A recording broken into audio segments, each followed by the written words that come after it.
Ho, ho, ho, wake up gamers, cause it's the big think dimension with KZ Excellent. I'm optimistic about things. Dan and Bob Video Games. You see that mountain? You can fuck another man on that mountain. And Mr. Feel.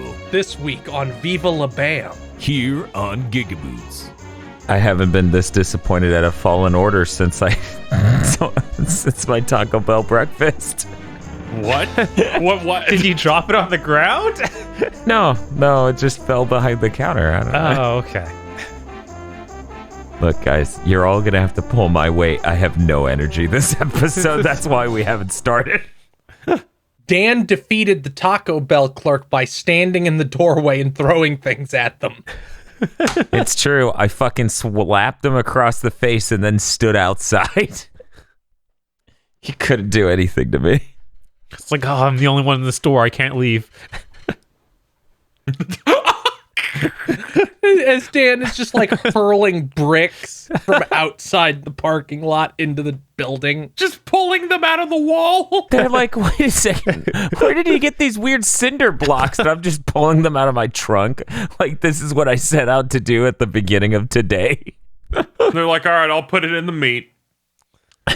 Accurate. Very accurate. Oh, God. They're just like grinding it down in the meat grinder with the beef. It's like, why would they even have a meat grinder on site? They're Taco Bell. I'm like, what the fuck is going on? Why can you do this, but you don't, quote, have the equipment for a double-decker taco? Sir, we're out of taco shells. Sir. Is that We're equipment? out. I'm sorry, we're out of beans. Are taco shells No, equipment? we don't. Our burrito shells are all out again.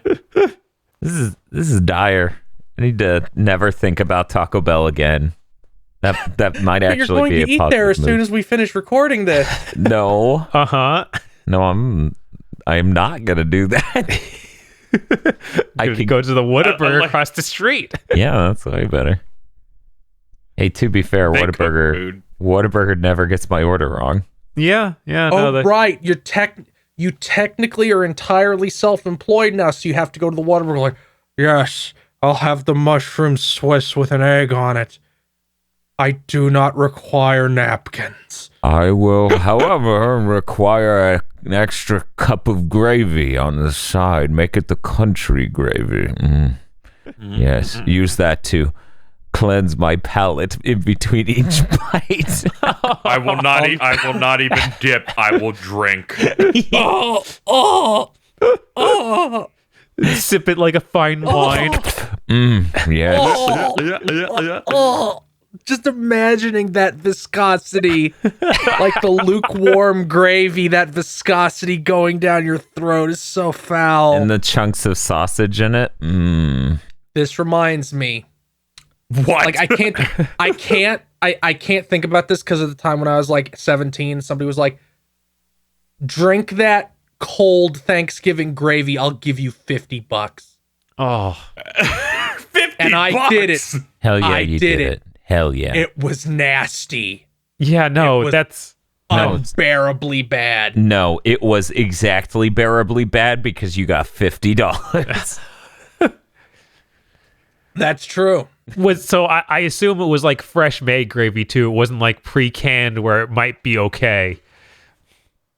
Well, it was gravy that was left over from Thanksgiving that was in the fridge and had congealed. Yeah, okay, but it made fresh or when Thanksgiving happened and then saved. Not Yeah, but like, this was like 3 days after. right. So, but a jarred one would be okay because it's all preservatives. Where if you make fresh one and then put it in the fridge, it is disgusting.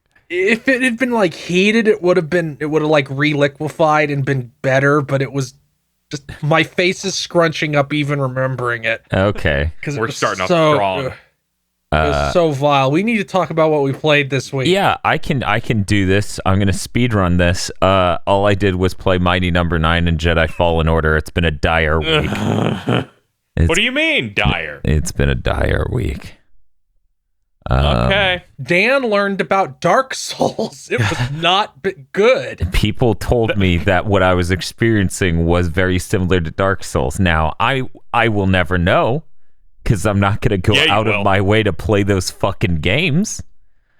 I will. It won't be out of your way.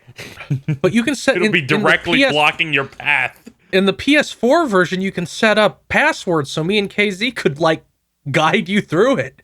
No, I'm good. I'm absolutely fine. I don't need to.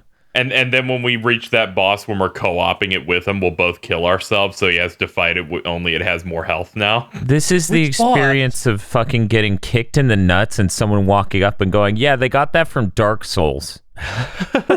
It's like, sorry, Dan. This is the thing that people consider the pinnacle of the action genre now.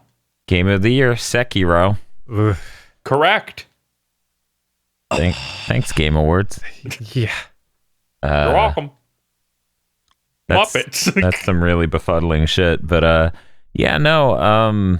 Mighty Number 9, of course, KZ did his stream on that. And then Field did his DLC stream. And you're a psychopath, and you had to play it. Well, and then I streamed the Ray DLC, which is good. You know what? I can't decide if it's better or worse. Like I feel like there's parts of it that are better, but then there are parts of it that are living nightmares. Yes. Like the counter shade level as Ray is a living nightmare. Uh-huh. It basically becomes you get hit once and you're dead. Because it takes so long. No checkpoints in the whole level. You'd think that they would redesign anything with Ray, but nope. No. Not a They single redesigned thing. one thing. One thing. What? There's a part in the robot factory where Beck has to glide down like a series of spike paths with the helicopter. Ray doesn't have that, so they added those stupid fucking hanger things. Yeah, they add the rings that are in not even Obvi's trying. level. That's not even a trying level of redesigning. You didn't do anything to the environment. You just shoved a couple grabbable icons in it. Yeah. That's insane. But it's like, I like Ray's levels. I mean, I like Ray's powers more, I think. They're more fun. Her getting a new power animation seems more complete than Beck's, where it just pops them into the new model. Yeah, hers like arm transforms. Her arm transforms into the new thing, which is pretty neat. But then on the other hand, she doesn't get the missile, so... Yeah, she doesn't get Battalion's insanely overpowered missile, so that's unfortunate. But yeah, I had to... But I think every single other one of her powers is better. Because you got the drill, which is better than the bulldozer. Right, because anything would be better. You got her sword is better because you have the judgment cut. Yeah, that's true. Counter Shade's power just makes you fucking invincible. Yeah. Sort of. I didn't figure out the idiosyncrasies of it during that playthrough. Yeah, there are weird corner like some cases things they it didn't wasn't. anticipate. Instead of being a bad charge explosion, her version of the firepower is just, your attacks cause flame explosions now when they hit. So yeah, after co-hosting Feels and KZ stream, and watching that and living that, I just wanted to do a clean run through the game. So I did. You did 2. And then I was frustrated because something happened in the middle of that first clean run where it didn't get a good time. So then I did it again, which only took about 47 minutes. But yeah. Not you to be submitting that anywhere, though. I'm not submitting it anywhere because if I do that, my name might be associated with this game. And that would be tragic. Yeah, it won't be associated with your name when you release the 3-hour review at all. No, not in the least. You really have a brain disease. How was your playthrough, KZ? It was okay. Yeah? I expected it to be a lot worse, control a lot worse, feel a lot worse. Overall, it just felt like bad Mega Man. Yeah. And that's I don't want to talk about it anymore, so I'm not gonna contribute anymore. We're not gonna commentate on the hour you spent in the last level. No. Okay. You don't want to talk about the call level? The fucking prison. Okay, the only cool part about that is I helped Dan see a new glitch where it didn't fucking eat the robot. Yeah, that was weird. So I decided to start speedrunning Mighty Number 9. I was doing that right before we recorded this. I want to beat you up. I saw a weird glitch where I guess I distracted the dog and it forgot to eat the thing that would give it its camera back and just walked past it, and then the thing despawned. Yeah. That has to be one of the glitchiest bosses in the game. Yeah. I mean, heck, half the time it dies, it goes into a locked frame and just goes like, ree, and it explodes. It's just like, ooh. It freeze frames as it blows up. Ooh. That's okay. To anyone who missed the streams, I believe I'm going to be kicking my archive over to YouTube sometime soon. Feels is already his run of the Ray thing is already over on YouTube. KZ, are you backing this up anywhere? Yeah, my second channel has the archive of the whole stream. Oh, okay. Cool. How do I find... I'm not subscribed to that one. How do I find it? The channel should just appear as KZ live streams. I have it boxed on the main channel, KZ Excellent. Gotcha. So go to the main channel, look around. Got it. Yeah. Yeah, I guess this is a relevant thing to bring up now, so I'll go ahead and mention it. We're thinking about bringing streaming back over to YouTube. By the time this episode goes up, I don't think we will have made the move yet, because we're not going to do it this month. But I figured I would note it to people listening to this so that we may start just streaming straight to the YouTube channel. If you've got opinions about that, throw it in the comment section below. But yeah, all I played over the last week was Super Smash Brothers, the Jedi Fallen Order, and Mighty Number 9. Weird that the one people expect is the good one out of those three is probably the one I was the most miserable playing. Oh, that is just our luck, Only one of them required me to reboot the game 3 times due to soft locks. But you did say that thing to me where you're like, KZ, I have some regrets, and I'm like, okay, hold on, let me think of what the regret could be. He's updated equipment, but that would make sense because stuff's expensive. Maybe some piece of maybe it's something like really serious. No, it's that he had to play the Jedi game. Well, yeah, because at the end of the day, the audio equipment thing's good because KZ will soon be receiving our current audio recorder, which means his audio will sound way better, which will be pleasant. Also, we'll be able to have 3 people at the GigaBoots headquarters on a podcast at some point, which is why every time we have Aggro on, one of us ducks out because we couldn't do it before, and now we can. I mean, the last time we had Aggro on Big Think Dimension, he brought up wrestling, so maybe we can get more of that. Send it back, Dan. Just send back the audio equipment. Okay. I thought you were saying send back Aggro, no, and I'm sorry, like, Bob. I don't think she'll take him back, Bob. It's a bit late for that. I feel like the delivery people have had enough of your shit.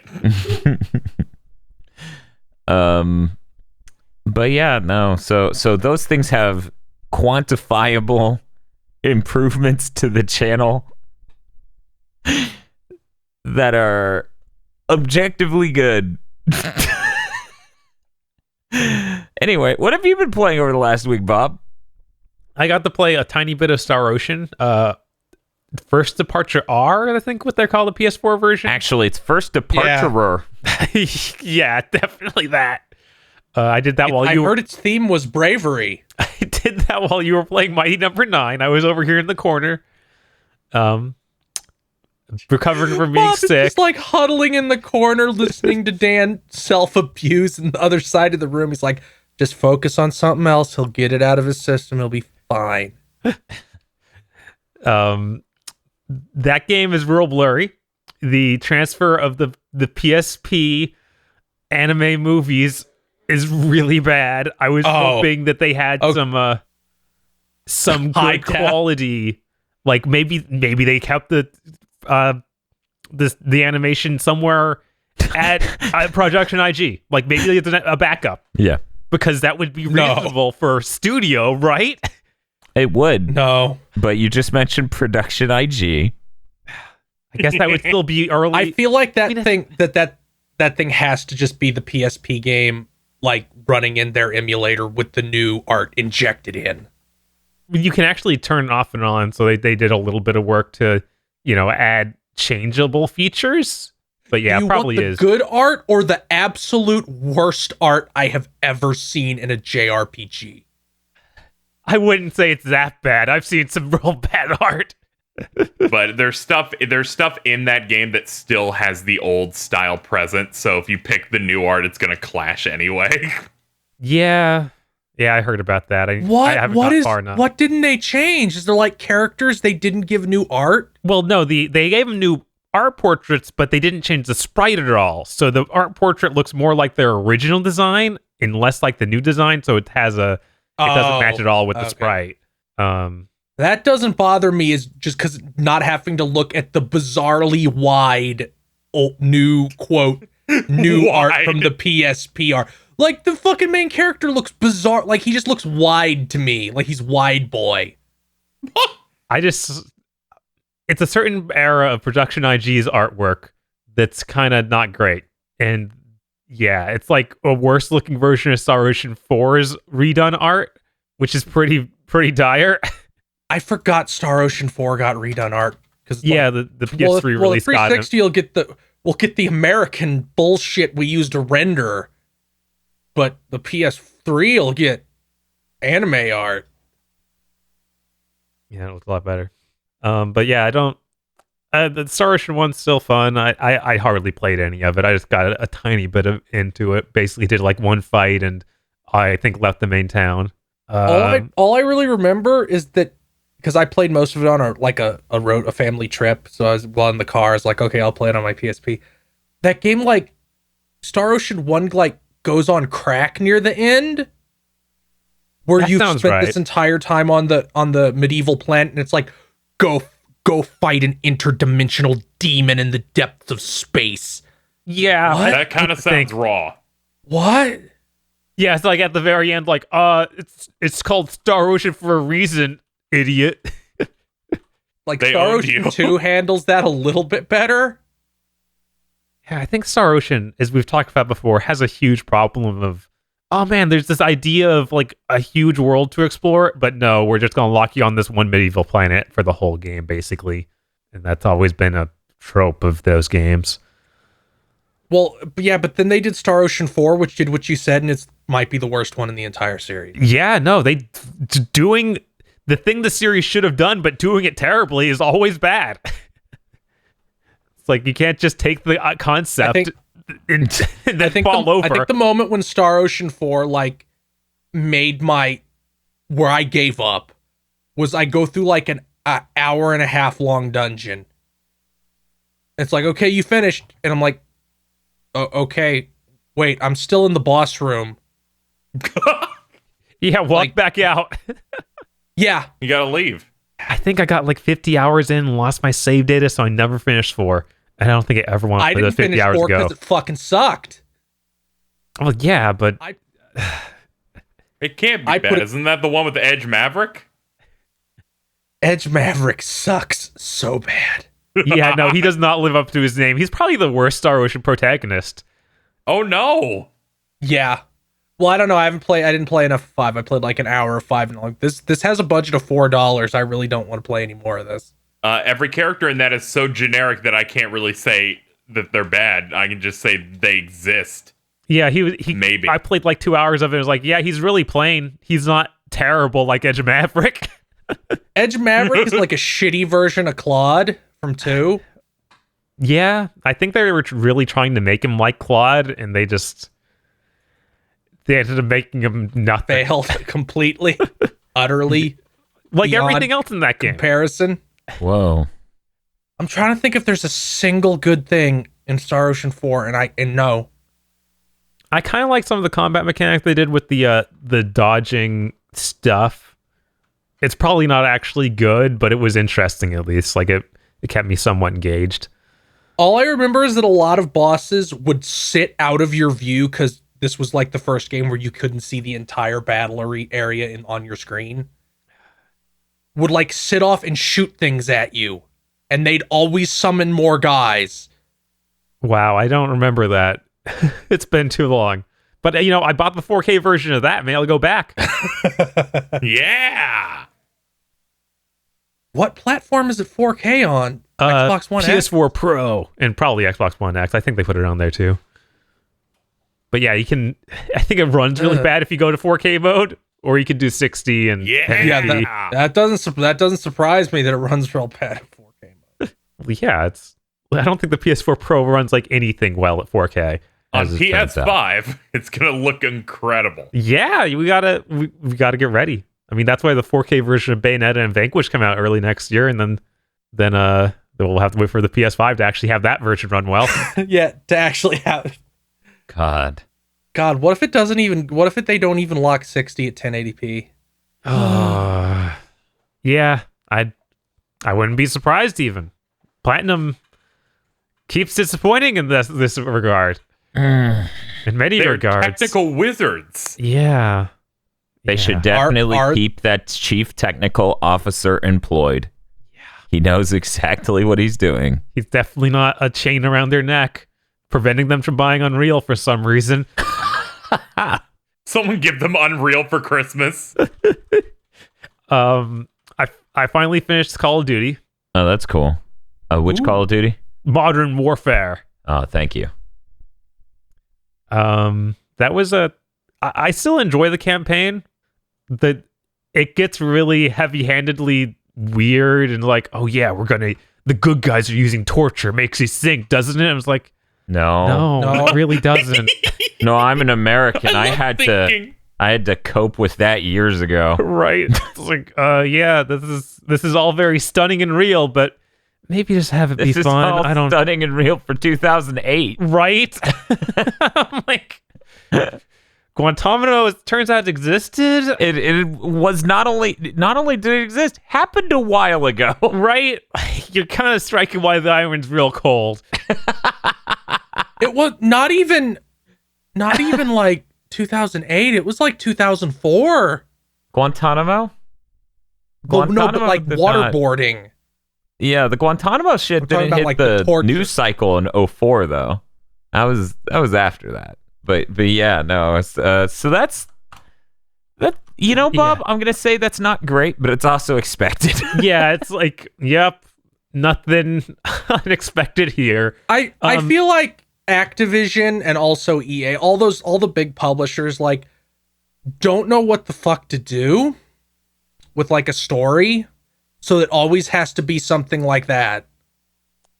Yeah, I don't know why that, like, strangely enough, I keep thinking back to Battlefield Bad Company and how it's just like, yeah, they're just goofballs in the middle of a war trying to make money.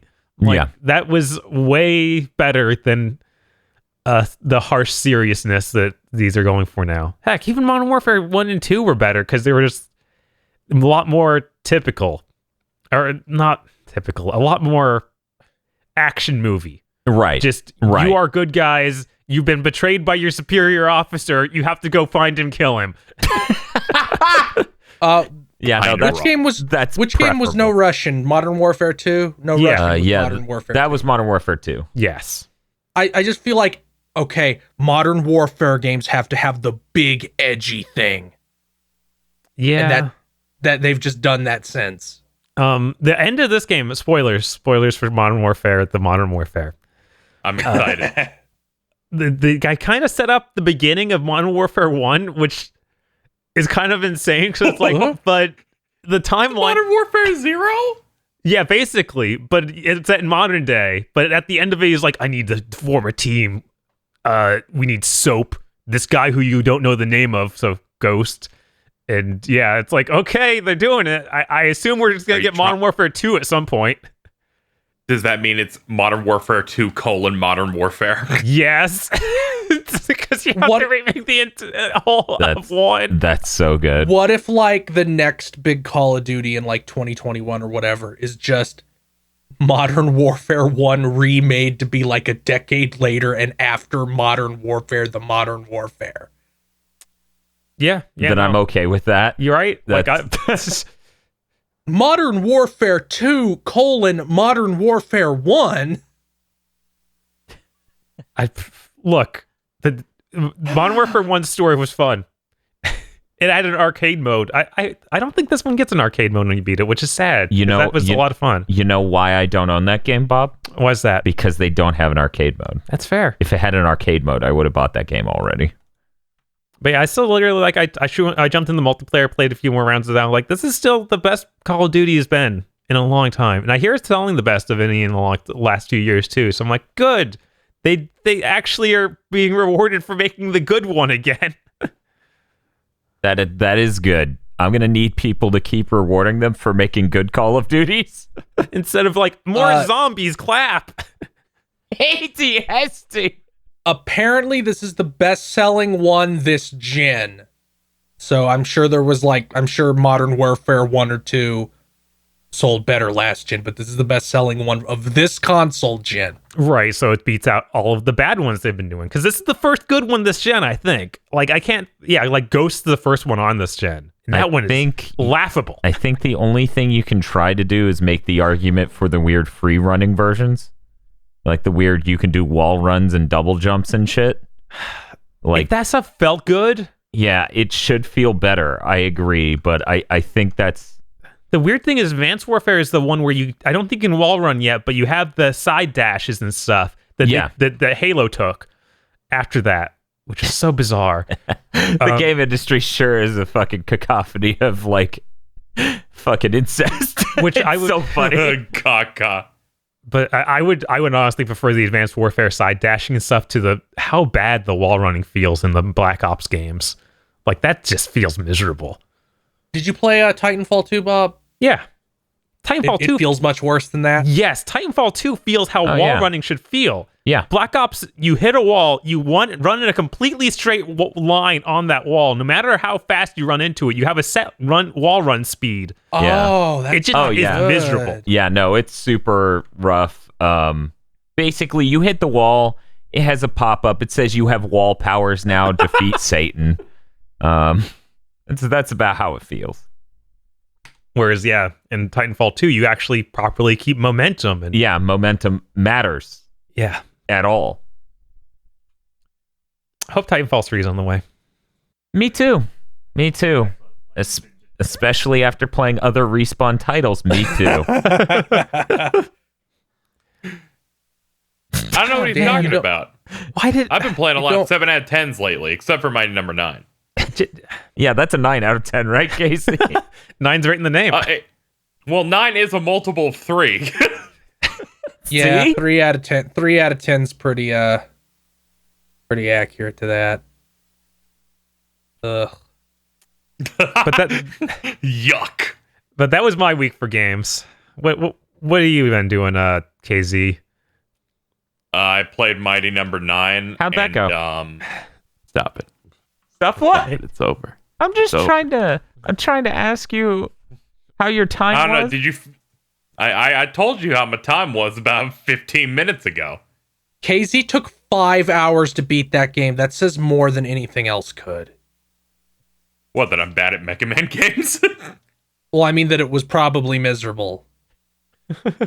It could have been so much more miserable, all right? There were levels where I was, I almost said having fun. There were levels in which I was not being slighted by the world.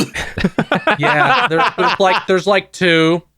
Okay, I'm not falling into the trap of talking about this game anymore. That's pretty much all I've been doing. I've been working on a lot of video stuff. I really like the part where the game goes, this enemy that is purple is now hittable. It is a slightly different shade of purple. Yeah, the final boss is great. Yeah, no, the final boss is just the pinnacle of every bad decision they make in the entire game as one enemy. Yes, that the main mechanic doesn't work.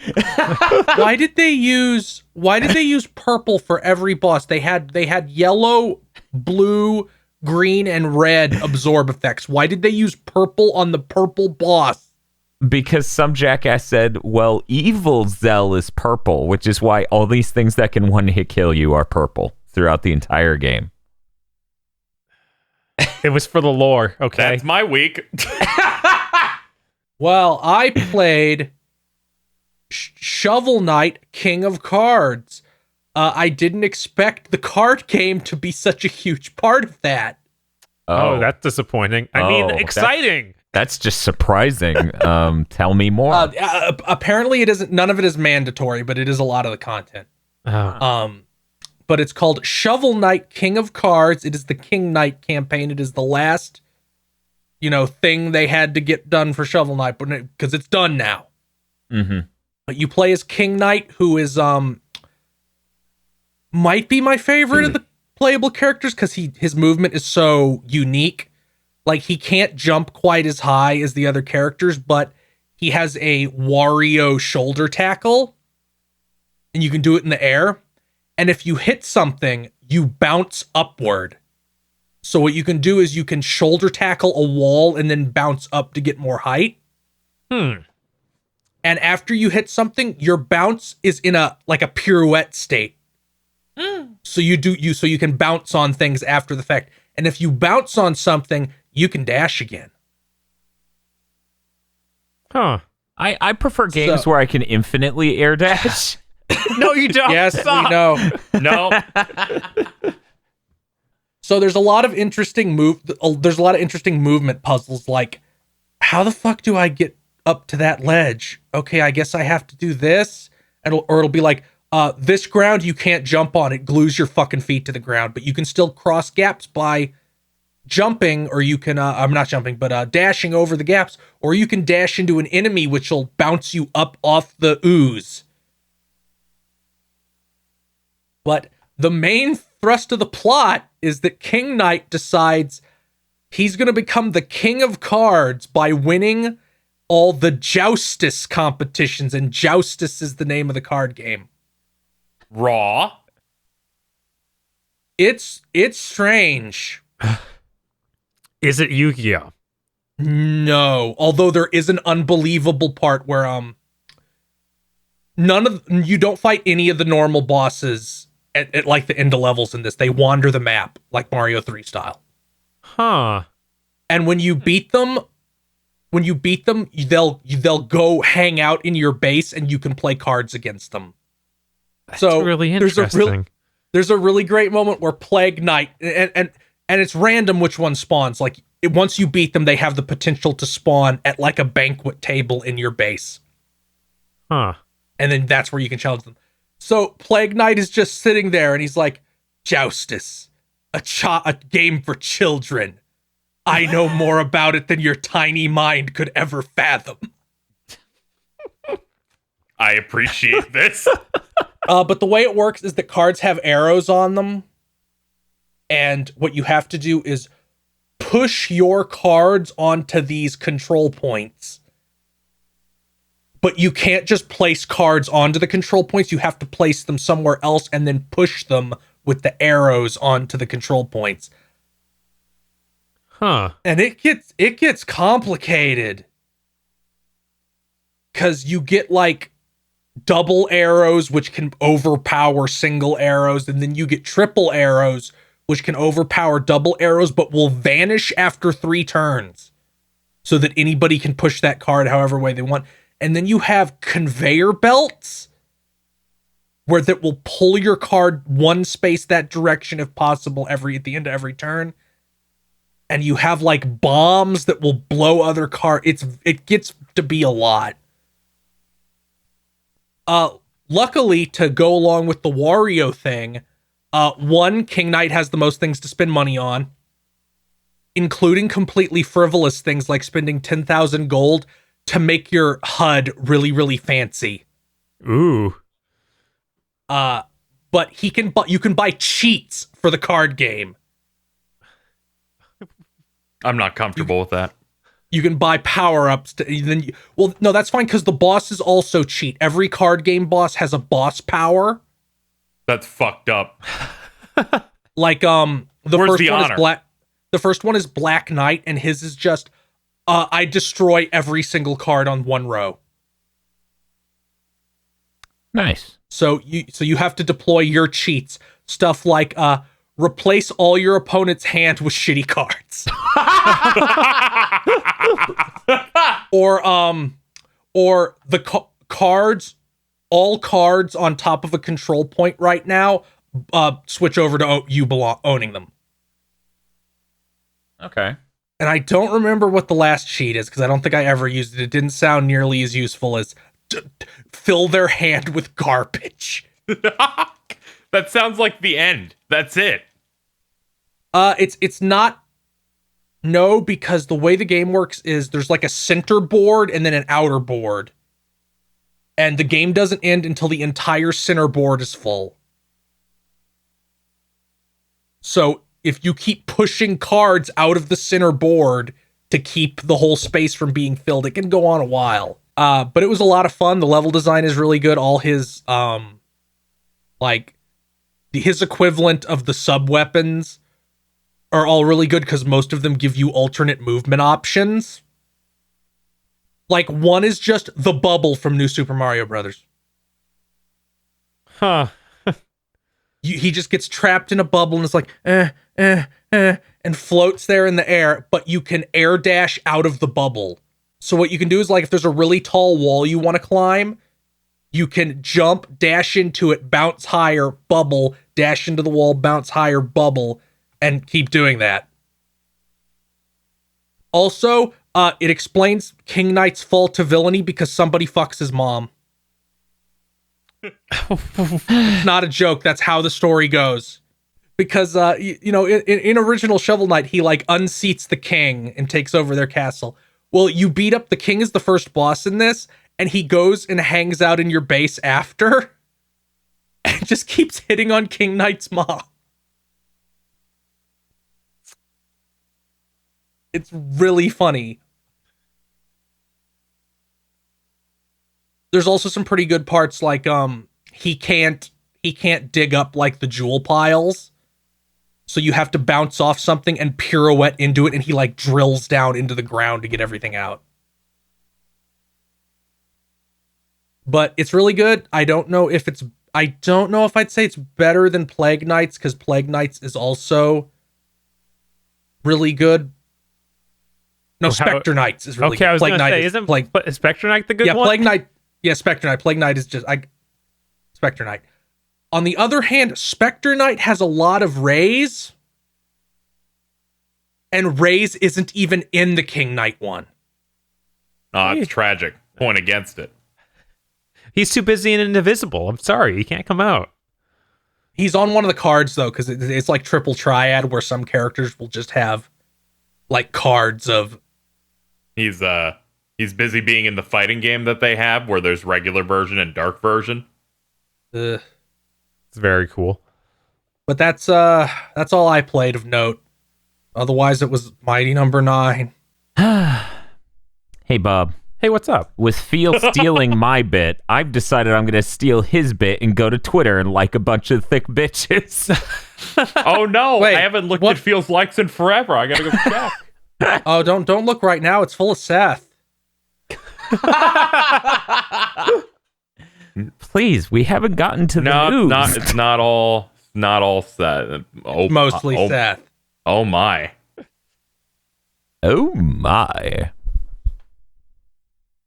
Yep. Yeah. Yep. So we're not going to talk about Seth. You know why? We're going to talk about the pod elves? Because we need to talk about the pod elves. Stuffing our stockings with money. Very cool. Pod elves such as... Thank you, pod elves. Very cool.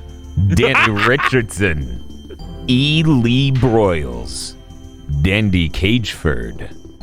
Your moves are weak. Dank Mormons. Red Blaze 27. Jucifer the Christmas Hee-Ho. Suzu Shiro. Emperor Zero. Sheep Heavenly. Shining Gurren. Olad He's Stompin'. And the profile image seems to be of a Wampa. No way. No. This is great. I'm gonna open this in a tab so you guys can see one moment. This is a really Really good interpretation. Don't put it in the big thing channel. I don't know why you would ever put that in there. Yeah, why would I put a Wampa in any of these channels? That's real. Yeah, I'm gonna fucking Wampa. stomp at your neck. Womp 'em, stomp 'em. Moon Muse Entertainment Studio. Merry Christmas, and may your stockings be filled with Wampa Stompas. Apple Gothic. Daniel Augustus Video Games Life Insurance Policy. Dan couldn't get life insurance. He doesn't sleep enough. Augustus. I'm just gonna go ahead and copy and paste this name because I'm not reading it, and I'll leave it to the others if they want to read it. And let me read it. Just gonna put that. You gotta there. do it in your movie suit voice. God's proverbial urethra says Sonic CD is better than Sonic 1. Oh my god. I didn't look to see what it was so I could really genuinely feel it. Have a Gary Christmas and a Busey New Year. Oh. Did they change it no. to Santa Busey? They changed it to Santa Busey. Oh my god. I'm gonna need to see Santa Busey. Okay, let me pull up a picture of Santa Busey.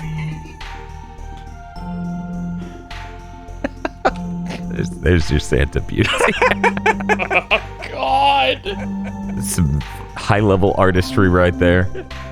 This is very good. 101 Merry Christmases to the Big Thing crew. Oh, thank you.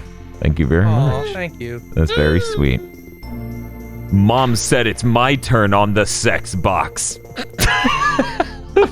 God. Mom said it's my turn on the obelisk from 2001: A Space Odyssey. I'm pretty sure that they became my patron and I saw the name new patron and it's that. And I went, oh, that's a pod lord.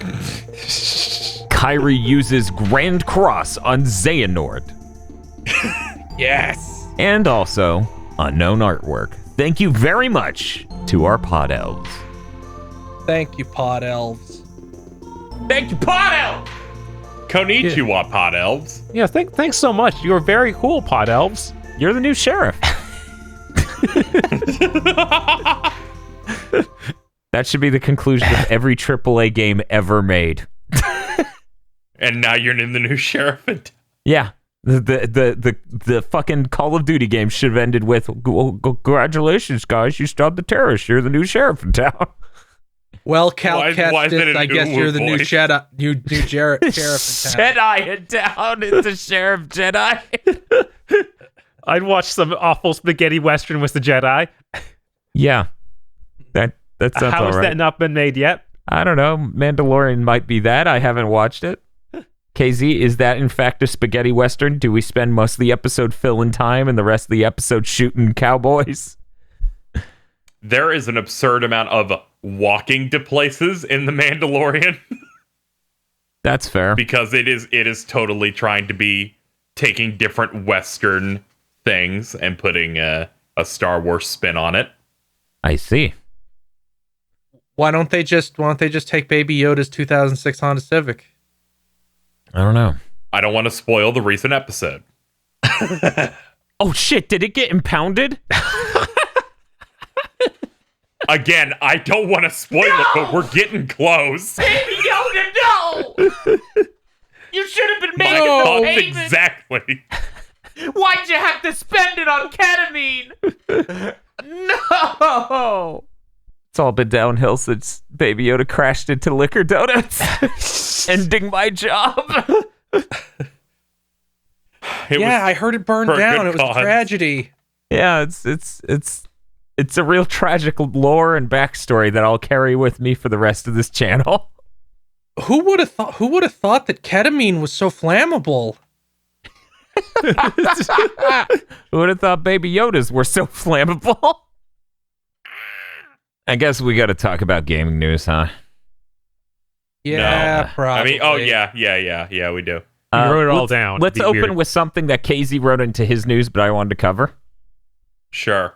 Keiji Inafune his game Dragons and Colonies after getting its remake to make it more esportsy. Wait, just getting what? shut the fuck down. Yeah, that news came out, I believe today. Yep. Yep, shutting down in February.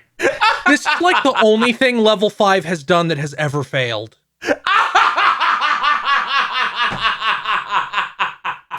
He's so incredibly bad at this. Well, here's the difference, Phil. Those other level 5 games didn't have Keiji Inafune. So true. I'm gonna pass out.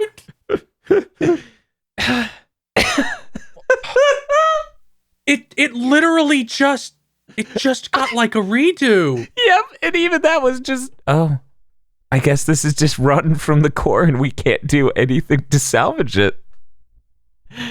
Oh, this is great. Do you think like a year from now it'll be like, here's Level 5's new thing with most of the same designs from the relaunch, but no Keiji Inafune anywhere? That's a good question. I don't know. I could probably see that happening, but For some reason, I expect them to just bury it. Just like, no, we're never going to look at anything like that again. Don't worry about it. They might think Keiji Inafune will continue to work at Level 5. Yeah, he's friends with the freaking president. I think he's just going to be given some other project that maybe he can't screw up. Like maybe he's just there as And they he'll can fuck up find enough to one. be- executive producer on something that's successful. He doesn't get to make any decisions. He We're just just- sits in the office. we're just going to let you make the newest fucking, oh man, what's that? Yokai Spirits. You know, Yokai Watch. You get to make the newest Yokai Watch. No, they're not going to let him touch something that big. They're like, we've had so many successes in a row. You would just have to be some sort of demon of unluckiness to fuck this up. He'd fuck it up. Yeah, he would. They'll let him make the Yokai Watch Like spin-off that does not need to sell. That looks like Mega Man. Oh, yes. There's a weird Yokai Watch spin-off where it's like something to do with paintball, I think. They own Mighty Number 9. They could just go fucking make Mighty Number 10. Or whatever you want to call it, idiot. Because This game released Inti- this summer. Indie And it's Creator's already been dead. keeping it alive. They when was the last like Mighty Gunvolt thing? Wasn't that long ago, was it? I think it's pretty long ago now. months. I feel like it's over a year at this point. Yeah. I think so. Yeah, you're right. Not You're that- right. Bob's right. I'm wrong. That's not that long though. But they did the ports earlier this year. Did they do the ports this year? Yeah, I'm pretty sure the Azure Striker Gunvolt ports were earlier this year. Let me check. Mighty Gunvolt Burst came out in That was- 20, Yeah, I'm going to say that's 17, 2017. but then it yeah. got ported. Mm-hmm. And Oh, I yeah, think that's it got right, that some version kind of did get update ported. with a new playable character. Yeah, Azure Striker Gunvolt got ported in late 2017 as well. So Well, yeah, they keep that series alive. They have Avenger whatever now as the newest iteration. that's true. That's true. The thing about Copen. Yes. And his new waifu that they just added. I'm gonna go. I'm just gonna. But leave. they added a bunch of DLC characters to Mighty Gunvolt Burst, so it wouldn't surprise me if it's just like, KNT Creates, please come make Mighty Number 9, but it's sprite based, so you know how to make it. That's too intelligent for them to do. It's too intelligent for Keiji Inafune. Level 5 is a little bit smarter. Keiji gets to oversee the second remaster of Ni no Kuni 1. He needs to get it ported over to the PS5. That's his But job. it's gonna have And Beck's in it. Pat. Somehow we're I know. over budget. How did this happen? It's a fucking port. What else do we have? Okay, I'll just go down mine. Sure. So there was a bunch of Grand Blue Fantasy stuff this week because they had their Grand Blue Fantasy Fest. You know, the thing that some franchises have in Japan where they just have their own event. Yeah, because that thing is so huge. It makes so much money. It's ridiculous. First, Grand Blue Fantasy Versus, in what might be the most hilariously cynical thing I have ever seen. First, they like, okay, season 1, Narmea, our big waifu bait character, she's DLC. before the game is even out, we're announcing her as DLC. That's not that cynical. That's a little bit cynical, but it's not that cynical. What is cynical is going season 2, first character, Belial, the dude everybody thirsts over. That's in the story mode. Yeah, he's They like know a what boss they're in the doing. story mode. They know exactly what they're doing. I think that whole thing is hilarious. I watched that trailer and went, wait a minute. Why did they show us the Season Pass 1 characters except for the final one and then showed us the first character of Season Pass 2? Yeah, I don't know why. I think either it's they don't know who the last one is, or it's like going to be somebody. It's going to be like some weird crossover character, maybe. I think that really they just wanted to show that guy is coming because they announced him in the story mode for the regular game. So they want to be like, he is coming. Oh God! Please be patient. But we don't want to talk about everyone in this first. Well, thing. yeah, he's like a boss. So he'll be like, I'm sure somebody will hack him into being half playable. I don't think he's even I don't think he's even a boss because the Chaos Bringer guy is a boss in the game. Where it sounded like this guy was just going to talk to him or something. Like all the stuff I saw from it was just, yeah, he's in cutscenes. I mean, it might be that, but there's like big super bosses because one of the clips was a summon, and it's like all of a sudden you summon a 20-foot tall lady whose all her moves have armor. Huh, that's pretty cool. I wanted to talk about Dejit. She's like the alternate, like the girl version of Gran. I super didn't expect her. I expected her, but I expected them to just reveal at some point, yeah, you can just hit like a button on Gran and it just switches over to her and they have the same moves. It said she's going to have similar moves anyway. Right, they said that, but that kind of sounded more like just she will be a simple character. We're like talking about Gran. Jita? Yeah. Okay. Jita, she's just the female main character. Like if you pick. Yeah. I liked her design a lot more because she's done by the Final Fantasy Tactics guy, which I think the other one is too, but she just looks straight out of Final Fantasy Tactics. She does look more Tactics than the male version. Gran. Yeah, the male ones always have to look more generic. I want to see if she has Love Live moves. Oh, that's true. She has canonically performed with the Love Live idols because Grand Blue had the Love Live event. Right, and when you play that event, it's like, hey, do you want to switch to the girl? It says switch to being a girl protagonist because men don't exist in Love Live. They don't even have male bathrooms in that universe.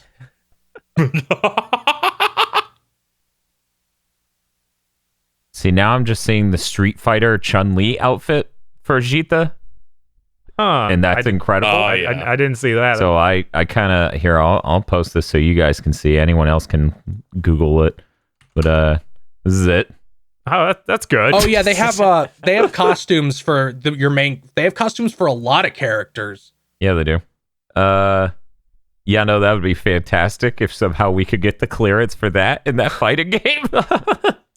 That would be pretty amazing. Insane. That'd be great. I hope they can also set it up so one of the summons can be Anubis from Zone of the Enders.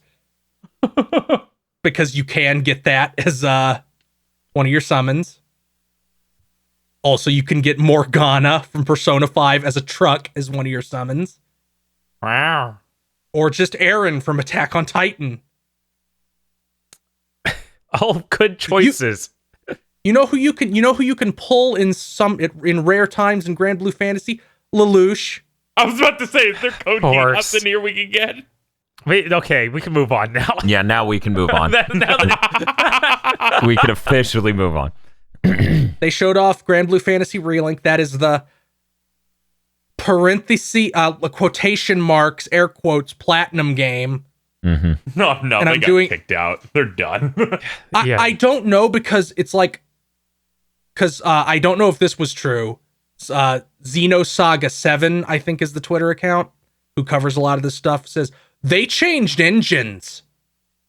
Wow, yeah. There's nothing left of what like in the Japanese thing, everyone was translating like they completely moved engines, and that was in between the last time we saw it, which was on the other hand, I compared the last big chunk of footage to this because this game has to be almost done because they just let 4 voice actors who are morons just go at it. And they were like jumping against things, and I'm like, oh, this game must be pretty much done, or you would not be letting this happen live. Like you don't want somebody falling through a seam in the middle of your big stream. But it looks the same. Like I paid very close attention to like how the running and dashing and jumping looked, and it didn't look different.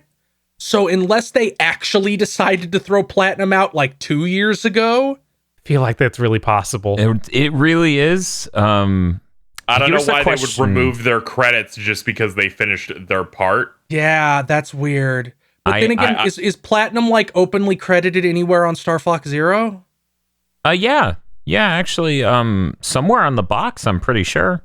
Oh, then they got kicked off this. Yeah. It sounds like they were working with Platinum because they didn't know if they could get the general feel, and then they got experience through Platinum assisting, and then moved to an engine that worked. So here's my question for the committee here. Do you guys think this is the final fucking straw that breaks the camel's back, that makes Platinum realize they need to fucking move to Unreal Engine 4? They need to stop using that terrible in-house engine. Maybe after that one game. The Babylon's Fall, maybe after that. Babylon, fucking Platinum does a press release where they are like, our contract has ended with us.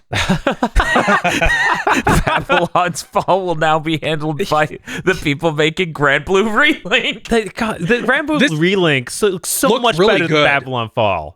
So much better. It's was ridiculous. so depressed. I was in the middle of co-hosting the Mighty Number 9 streams, and I'm looking over and seeing Bob watching those trailers, and I'm just fucking sad. That's it. It's 4-player online multiplayer mode, Dan.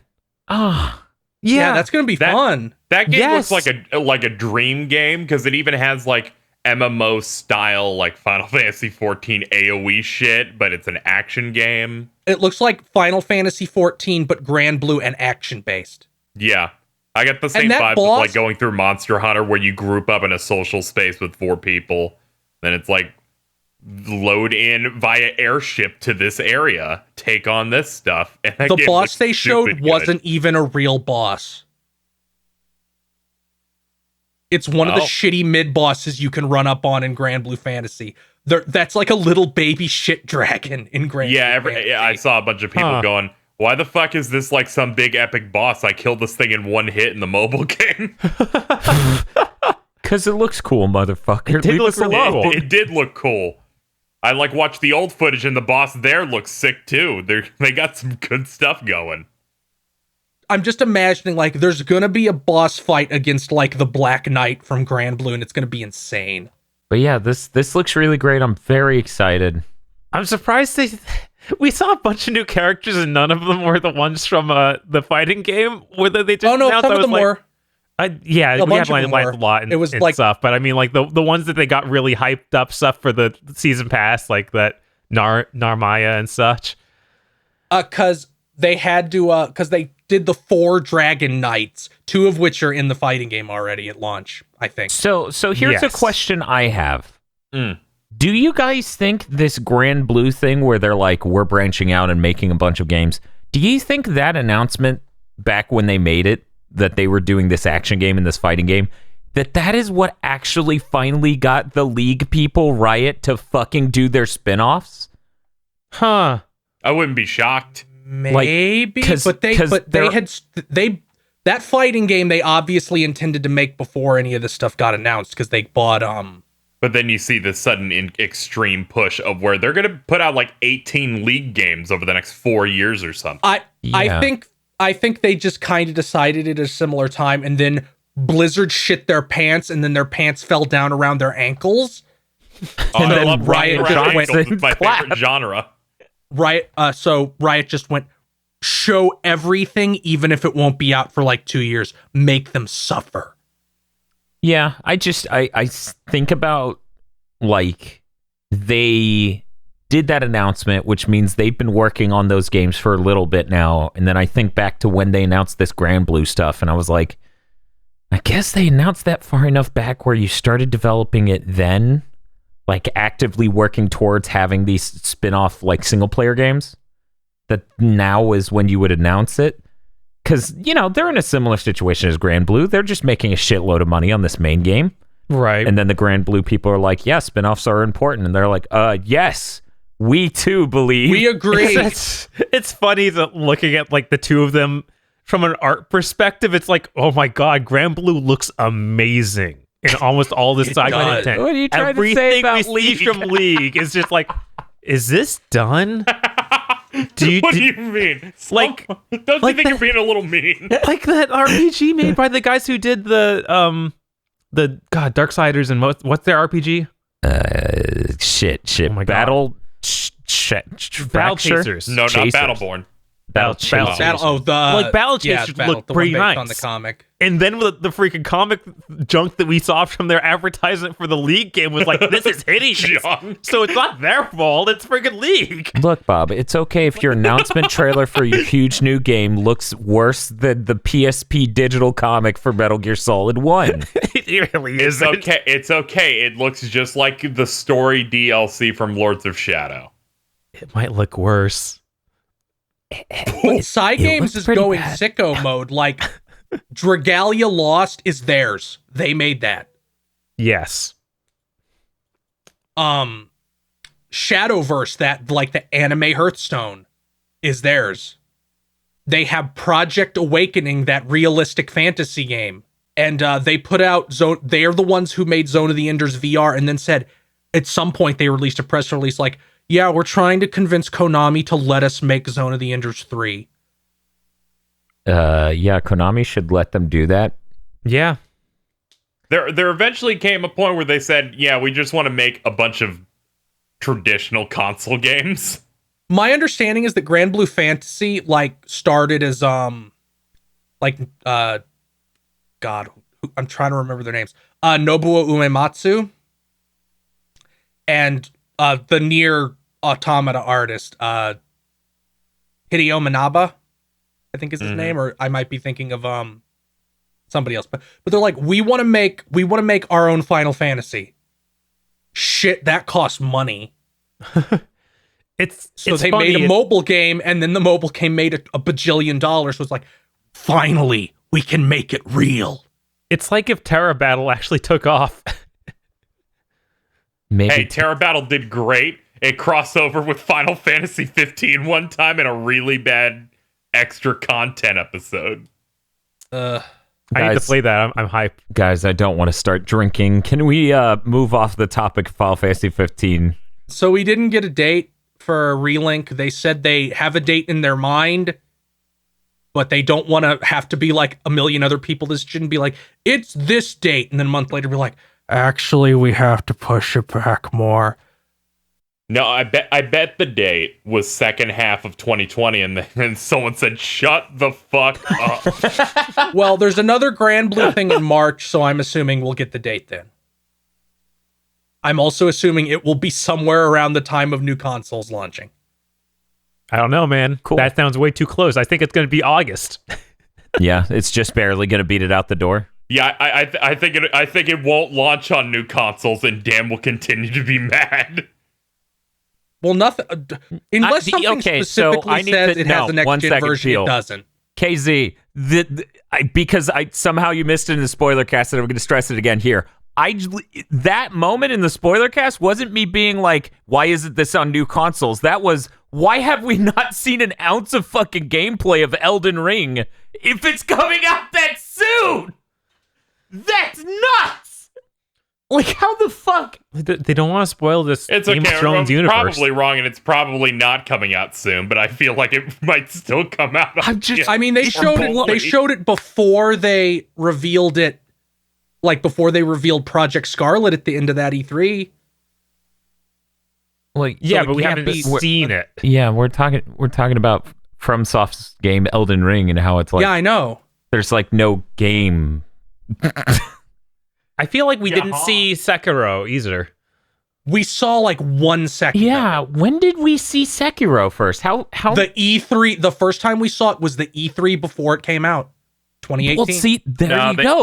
they first teased it at the Game Awards 2018. Yeah, but Oh, we didn't yeah, see they it. We did. just saw a tightening rope. That's all we saw. We didn't see the game. So, Okay, so that's a 6-month lead because that would have been that would actually be like a 3-month lead. it came out 15 months after we heard about it.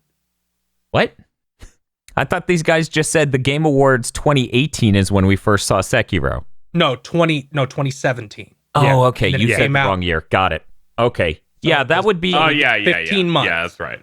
that would be 15 months. Meanwhile, we're sitting here, it's like allegedly Elden Ring is coming out in the next few months. What? Yeah, it is. That's Allegedly. I mean, I forgot that we heard a Sekiro that soon. I conflated the two in my memory, so now I'd say like August. I think it will be before new consoles. It launches the same day as Grand Blue Relink and looks real bad.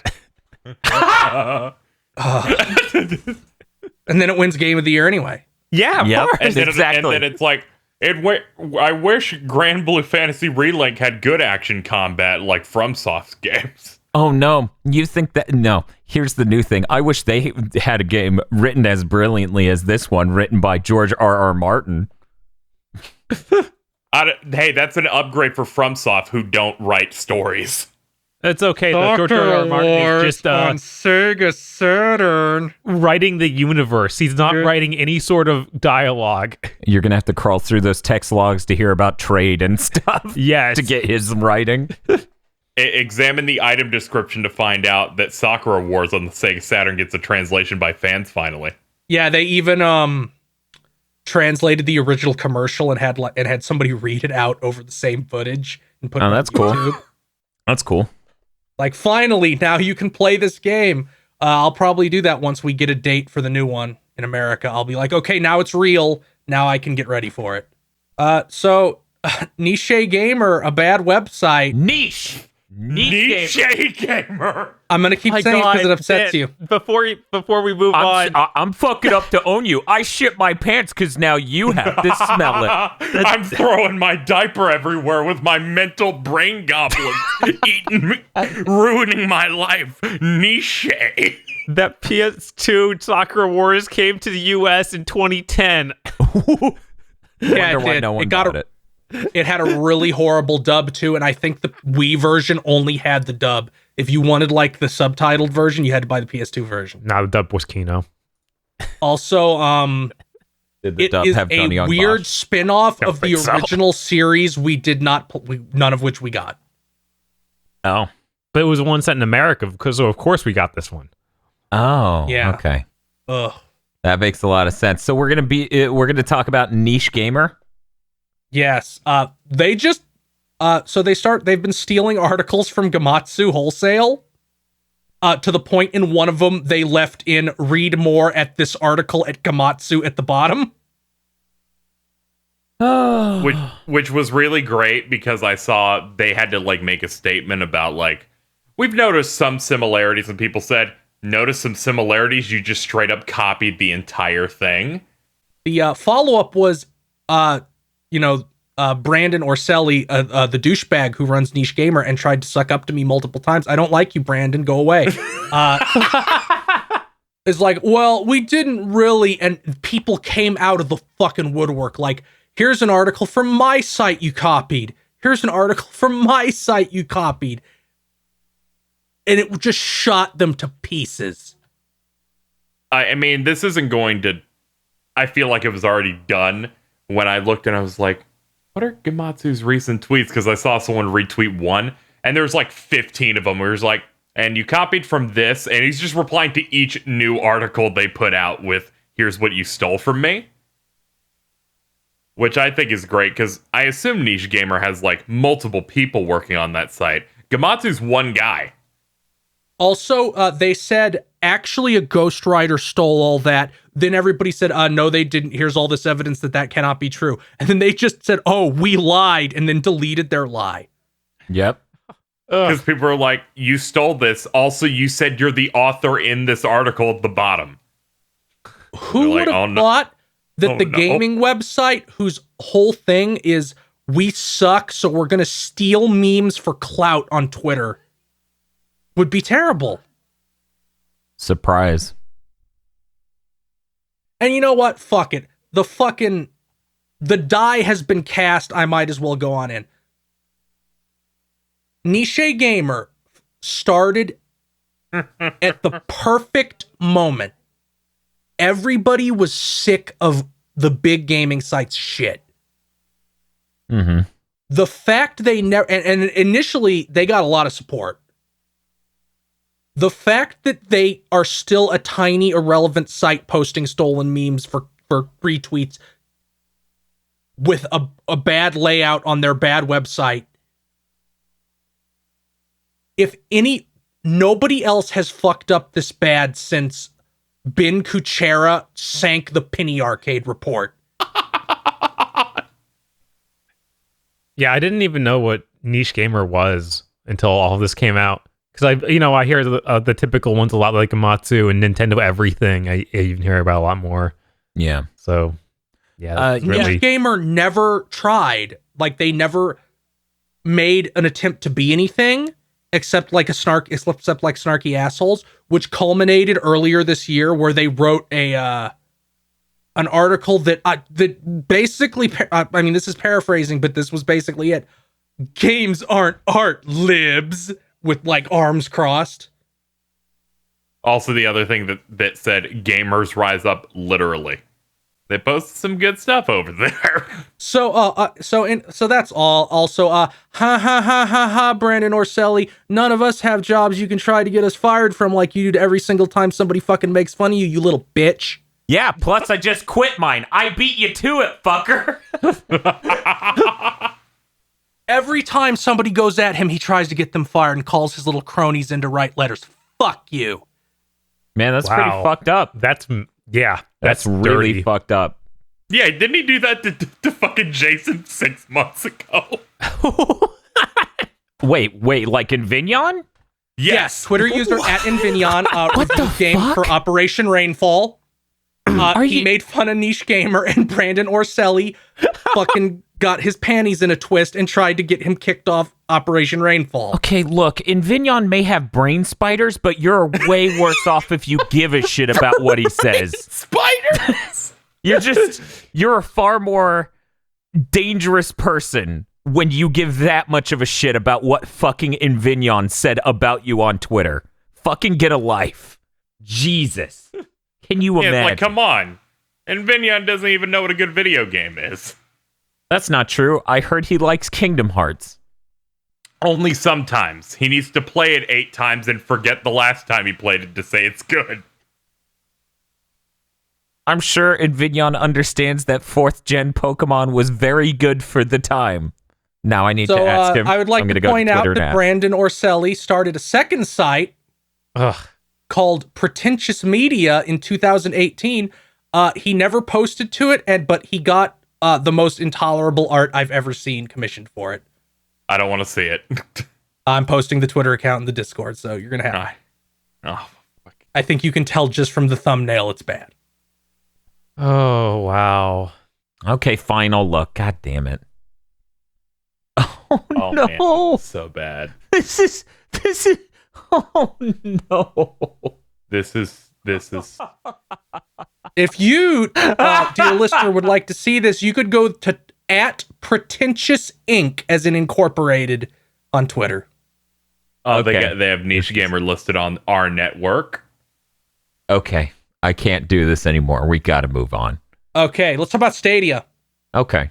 First of all, good. Stadia acquired Typhoon Studios. They're making Nothing, because they'll soon be dead. They're making Journey to the Savage Planet, which is apparently still planned to ship on other platforms. yeah, it's like it's like the Psychonauts 2 situation with Double Fine, where it's like the stuff we prepared beforehand is still on everything, but then we're sent to the slave mines as soon as that's done. Allegedly. By that, you mean Microsoft Game Studios, right? By that I mean the Forza mines, where you have to crack the earth and pull cars out. I'm still optimistic that they aren't going to the Forza mines quite yet. Fossil fuels. But yeah, Stadia bought But the this studio that's making Journey to the Savage Planet. And the interesting thing in the connection here, for those who don't know, is, that person's over the game studios over at Stadia. This person was the Alex Hutchinson, which is like the main dude at Typhoon Studios. He's the founder. He did Army of Two, The 40th Day, Assassin's Creed 3, and Far Cry 4. What? He's the director of all three of those. So it kind of makes sense that Oh. the director of two high-profile Ubisoft games would have a connection to the person whose name I'm forgetting. Jade Raymond? Okay, yeah. That's Jade that's the Raymond. Ubisoft name. Yeah, Jade Yeah. Raymond. Yeah, that's right. Because she was, still at Ubisoft during that era. She was working on other things as executive producer, but of course they would know each other. Let's see. Yep, and she's the executive in charge of Stadia Games and Entertainment. Google the fact you have named a division Stadia Games and Entertainment has shown your hand already. Eat shit. Start those Stadia They don't TV have shows. hands.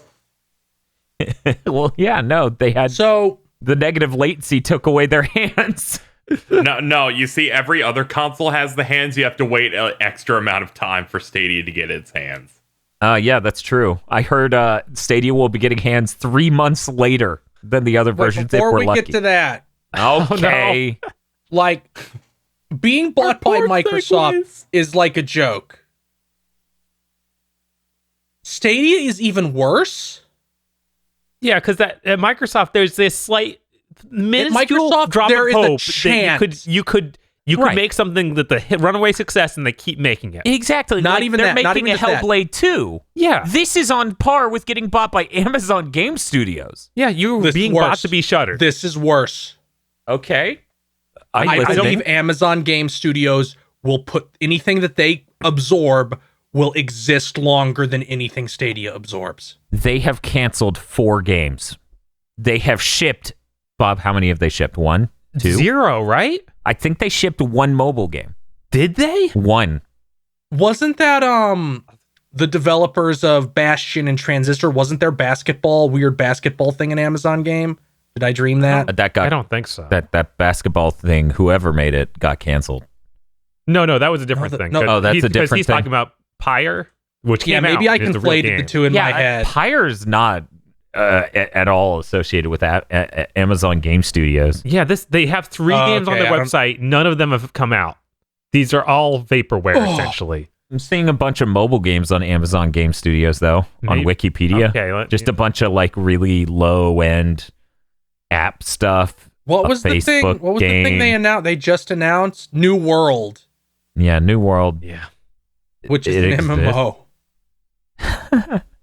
Ooh. Wait, They shipped allegedly New World shipping in May of next year, so we'll get to see if they can ship a game. They Exciting. shipped that episodic racing game, What? What? I Grand know. I Tour didn't even- game, Oh, is that? What's it called? Yeah, I guess that They- came out in January. Sweet the Christ. Grand Tour game. What the heck? It's an episodic racing video game developed by Amazon Game Studios for the PS4 and Xbox One. All right. Oh, it's a tie-in to some series called The Grand Tour. Oh my god! Of course And it it's is. an Amazon Prime series. Step into the grand Oh tour. my god! I know, right? This is hardly even a real video game. So it's a video game spin-off of an Amazon Prime exclusive series. Man, that is layered. Is this even on? Okay, it can go. I can find it on the PlayStation Store. It is actually for sale. They aren't lying. All right. That's insane. Okay, So- you know what? We're falling into hell. I'd honestly rather talk about Stadia, Borderlands 3, honestly. Okay, let's do that. Epic. Borderlands 3 is coming to Stadia, the 3-month-old version, because okay. Yeah, I'm starting to realize more and more that for whatever reason, when it comes to development tools or infrastructure to update things or whatever, Stadia just isn't anywhere remotely fucking near as competent as the PS4 and the Xbox One. Google may have bit off a lot more than they can chew by going, yeah, we can make a comparable console in 2019. Yeah, Dan, you what don't do mind making Linux This is all versions. this is all very fitting to Google's PR. Remember, they said no updates. God damn it! You don't have to worry about updating a thing. You know, that means that if they get the Christmas event at all, it will be in March. February. Could you fucking imagine? Oh my god. Could you fucking imagine? Don't worry. Borderlands big update March 3rd. Nobody's going to be playing Stadia by March 3rd. Nobody's playing Stadia right now. Yeah, that's gonna Nobody's like playing Stadia now. I guarantee you, if I sign into Destiny 2, there will be fewer people in there than there was on Stadia launch week. Oh, do you think that there's somebody at Google HQ who's like, watch the number of simultaneous Stadia players and just looks at it and it's like 3. And he's like, what the fuck do I do? They're like, hey, watch all of the simultaneous players. The guy's like, okay. And the executive leaves and he comes back and he's like, hey, why do you have these 4 monitors set up? And he goes, yeah, I'm watching them. It's just showing their gameplay feeds. Oh man, it's high traffic night. I need to pull out another 2 monitors. They almost have enough to play Destiny. Not a raid though. Or a Crucible big battle. God, our news sucks this week. Well, you know what doesn't suck? Dragon Ball Kakarot has baseball. If you remember the very memorable parts where adult Gohan plays baseball in high school. Oh, I And, was like, thinking when people Yamcha played control his- baseball. That's the only time I remember baseball being in Dragon Ball. I guess I missed that episode of There's Gohan like an doing episode it. where he has to restrain his power level because he's like he's supposed to be portraying like a Melvin-y nerd. And he's like, what? I thought everybody could jump 80 feet in the air. Okay, that sounds familiar. Also, they put out the game's intro and it looks really good. Yeah, I still haven't watched that. The game is looking real nice in general, so I'm sure. Yeah, they did a nice mix of the actual opening from the show with original Chala Head Chala with also just sequences throughout the series. Huh. And is it all in-game engine stuff? Yeah, It looks like it's in game. It's in engine, so they get to end the intro with the classic pose with the whole cast. Very, And, like, you know. they nailed it. I hyper fixated on it because I'm like, will go because it does the thing like the opening where they're all in a line. Goku drops down in the middle, goes Super Saiyan. I paid real close attention. Like, does Goku going Super Saiyan look really good? And it does. Of course it does. They're not going to screw that up. Yeah, it looked really good because the last time they've tried to do this specific thing for a game was Budokai 1. And people put comparison shots. Boy, does that look like something. And the final bit of news I have, Resident Evil ambassadors who got to test, what's the new multiplayer thing? I forget its name already. Project Resistance. Yeah. Who got to test Project Resistance before we knew anything about it. Like, it wasn't even announced yet. Mm-hmm. They're being invited to test a new thing, a new unannounced thing. And in unrelated news, Dino Crisis just got renewed as a trademark, and Capcom is really enjoying these PS1 remakes lately. You made me just go to, because I'm actually Resident Evil ambassador to myself. I was invited to play that, but we were busy all weekend, so I didn't get to try Resistance. I don't look like, it does not look like I've got it yet. Well, maybe that's because you didn't play it. Oh no, this is probably it. Huge updates in January. Okay, so who knows? Maybe in January we'll see. And then Bob can't talk about it. Yes. Can't talk about it because of NDA. Yes. So he can, We respect NDAs from real companies and indie devs. It's only the in-between Gearbox that we don't care it's about. only That's that one Gearbox. guy. Gearbox and Epic Games. Well, here's the thing. When Bob said that he was the ambassador and he started going with it, I'm like, oh, okay, this is like when Dan said he went to go out and play Last of Us Part 2, right? And No. it started becoming more real. Casey's like, This this is just a making bit. me imagine, like, we respect real storefronts like Walmart and independent mom and pop storefronts like we don't respect that guy in a box behind the tinnies. Yes, that's how it feels when I said that too. I respect people who make video games. Pitchford is just like Randy Pitchford's just like crawling out of the box in a raggedy trench coat. He's like, hey, Hey, you want to see a trick? No. My favorite All part the cards fucking fall out of his hands. my favorite part about like referencing that, right, is they don't know what other episode to look in for this podcast to know what NDA we may or may not have broken. So they're searching their fucking emails to see if they sent GigaBoots anything ever. They're not finding it. They have thousands of videos to crawl through. They're like, what the fuck did they break? Where did they break an NDA? Are they lying? See, I just love that idea. The idea of some fucking intern is watching all these GigaBoots videos. This is a whole this is a whole vector of like messing with a human being, making their life worse that I didn't even think of until now. Speaking of which, I wrote some news in here, and there's an update, so I'm going to read it now. The news: smoothies are a great way to eat when you have no time to live. New update, except for when Bob is sick and sleeping and you don't want to run a Vitamix and wake him up at 2 a.m.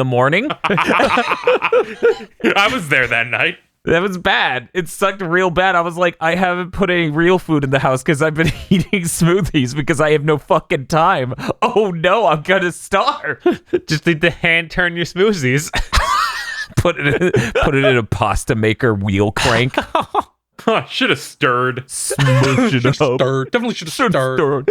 You got thirsty. This is the one where it becomes a smoothie.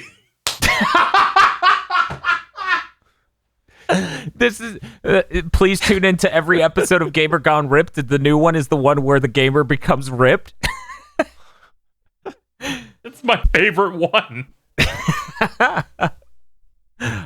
Other actual news, they announced an awesome attachment that goes on the bottom of your DualShock 4, giving it back toggles and a touchscreen on the back that lets you set what they do.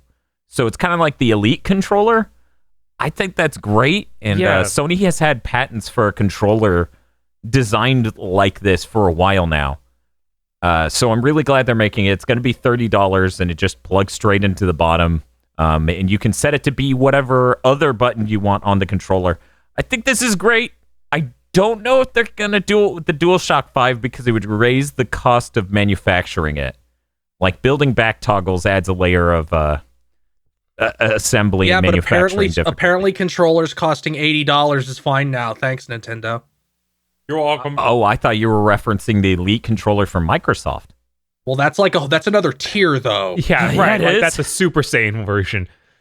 This is what it is to be overpriced, and this is to go one step further. My brain immediately went to this is so that you can use the DualShock 4 with the PlayStation 5, and also so it can have back compat with the Vita. But it doesn't have a capacitative touchscreen. You know, the whole thing with the Vita is that it has a full resolution touchpad on the back. It's not as simple as 2 buttons, or even 4 buttons for that matter. The only time the Vita was ever that simple was when it was trying to play PS1 games on it, because you could set those as like L2 and R2. I think this thing's really cool, though. I'm absolutely picking that one up. They come out in January? Yeah, no, it's really close. I'm super excited. This is the feature I really wanted on the PlayStation controller. That's why we got those scuff controllers before and was super disappointed because it feels so much worse than a real PlayStation controller. Yeah, no, those scuff controllers cost. How much did it cost us? Was it like $100? It was and we like it was returned $150 or $200. I returned it. Yeah, Yeah, because it feels like fucking cheap garbage and costs so much. Yeah, no, I was super excited for the novelty of it, but it just if it feels that bad, you can't justify it. Yeah, but like the cool thing is these sorts of things for people who don't have a use case in their mind. Imagine you're playing a shooter and you want to reload that's normally set to square, so you'd have to take your thumb off of the aim stick. Now you could just hit the back toggle and reload. Yeah, no, I've talked to a lot of people who just they play Call of Duty, they play Destiny like this. That's kind of the way they intend to play it. Yeah. They already make this in an off-brand way. You have to use it plugged in, and it's like $35 or $40. So it's more expensive, and it's worse in every way. Right. So it's really cool to see somebody just come out and be like, yeah, this looks nice. These are real buttons. You can adjust them using a screen on the back. And here's why I heard about it 4 times the morning they announced it. It's got an OLED screen. Yeah. Yeah, I saw that. Okay, And I went, Dan. I'm not even going to tell him because like 18 people are going to be running to Dan like, Oh, yeah. dude, OLEDs. Yeah, no, it's true. Bob heard from some people who are like, oh, it's going to kill the battery life. And I'm like, no, the reason it's an OLED is because most of the screen's black, which means it's turned off. Because Right. that's how OLEDs work. Like so many Samsung phones we've seen, Jim Ratgazer has one where it can always display something on the front. It always had the time on it because it's not using the battery basically at all. It's Yeah. just showing a couple numbers. Yeah, it I mean, only needs to people light up think- those pixels. People think the light bar uses a bunch of battery. Mm-hmm. Yeah, people are dumb. It's so a people single don't LED. really know what causes. There are people who think that there's a GPU in the PlayStation VR box. Weirdly enough, they call themselves game journalists. Whole burger in one gulp. Idiots. Fucking idiots. But yeah, that's all my news. KZ, it says here you want to talk about bimboification. I was just writing what I saw on my screen when they unveiled a new version of Seth coming to Street Fighter V. Yeah, somebody did say that, didn't they? Yeah, Seth has uploaded himself into one of M. Bison's dolls, Mm-hmm. and it's just I cool gotta design. ask because I didn't watch the trailer yet. Okay. And this is a sincere question because I've seen some tweets and I wonder how much of it is literally in the trailer. Does someone seem confused that it's Seth and then Seth says gender is a construct or a human construct? Does that literally happen in the trailer? Because I would fucking ascend and turn Super Saiyan. That would be I the don't best shit remember. ever. I don't think so. I just watched it. I don't think he says that. That would be so fucking good Just though. Seth shit talking jury, I think. Okay. That I would transcend. I really would. I would just that would be so fucking incredible. He still has the Seth voice from 4 coming out of the does. lady body, which is great. which is it's a real power move, let me tell you. It's like there are 4 normal costumes of this new design, and then the old Seth as a nostalgic costume. Yeah. Wait, really? Yes. Yeah. Yep. Okay, I'm looking that up. No, it's pretty funny. I really do get it though, because oh my god, if they brought back Thess and he's just the old design, that looks like such trash. He's next to like a Gil mannequin. And Yeah. like it's bad. he's like It's so bad. he's so lame. Like them bringing him back at all is just dumb. I feel like he's one of the lamest Street Fighter characters I can think of, but at least they redesigned him in a way that's interesting. They probably just wanted to end Street Fighter V by having every boss in the game at once. He's like the worst boss.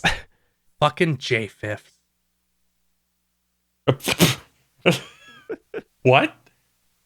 I was trying to post the Seth costumes, but I had saved it as a J5th. The new JFIF. It's a gift, but also racist. Oh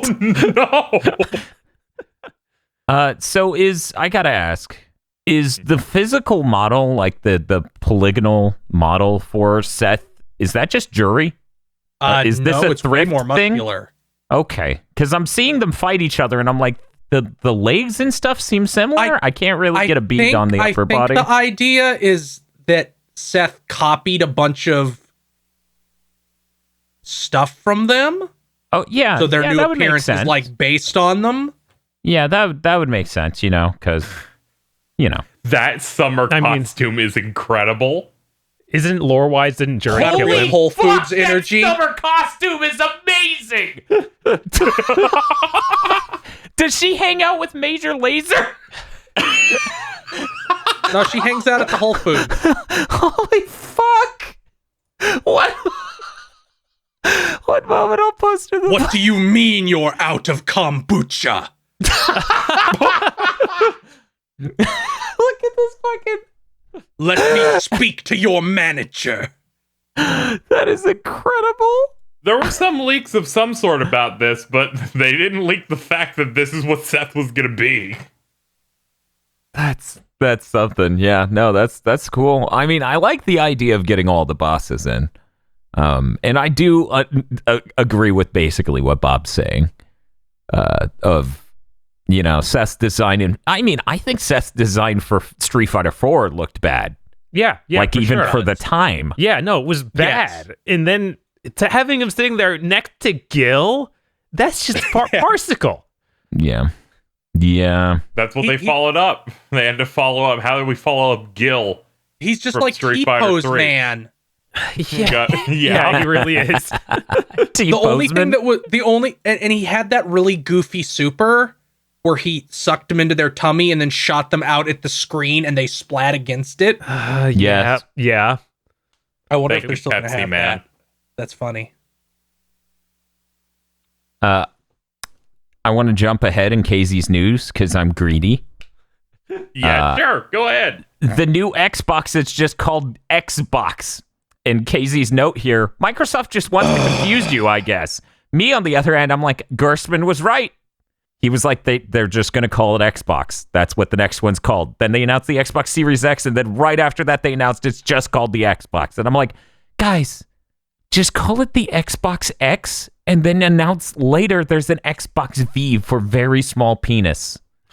That's the version that's cheap.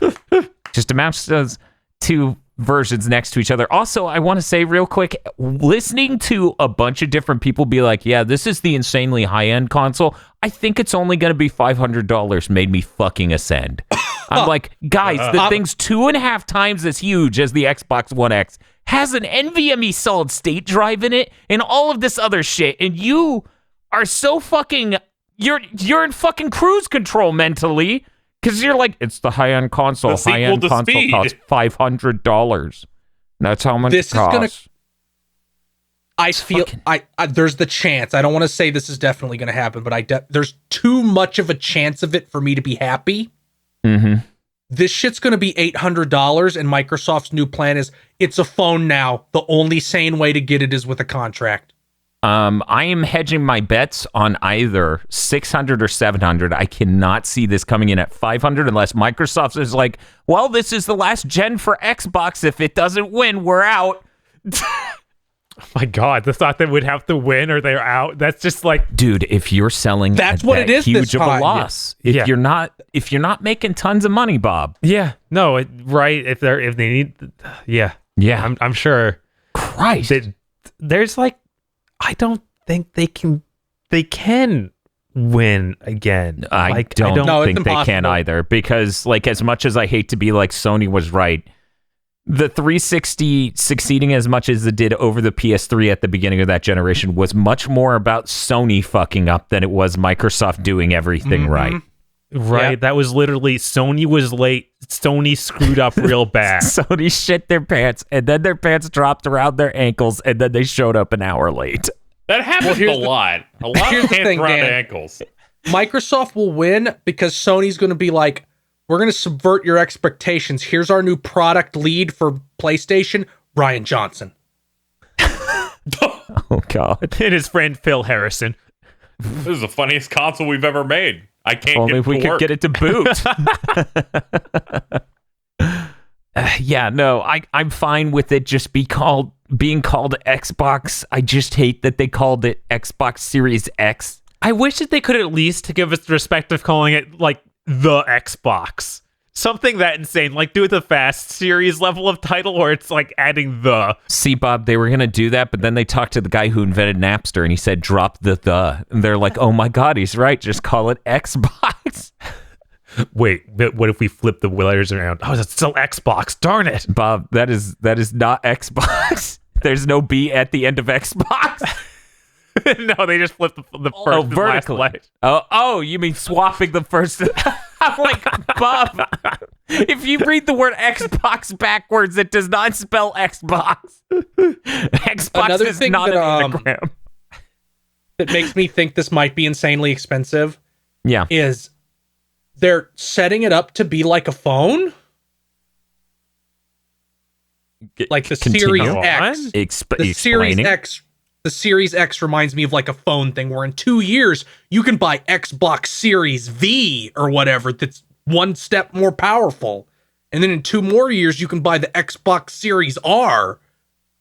I mean, Microsoft has already set up some of that subscription stuff before. I do think the reason that they're calling it a Series X is because they're going to have an Xbox X and then an Xbox X2 and then an Xbox X3, and at the same time they're going to have the Xbox V for very little dick, and they're going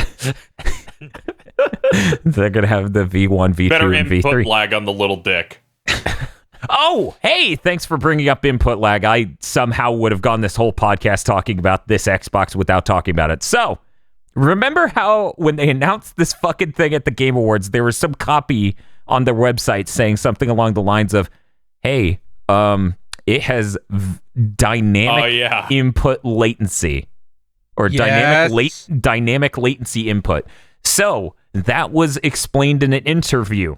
Oh no. The concept behind it, from what I've heard and read, is that they can tie the render frame time to the polling of the controller, which will allegedly make it better. I don't know why you would want this. Just poll the controller at 1,000 hertz and you're fine.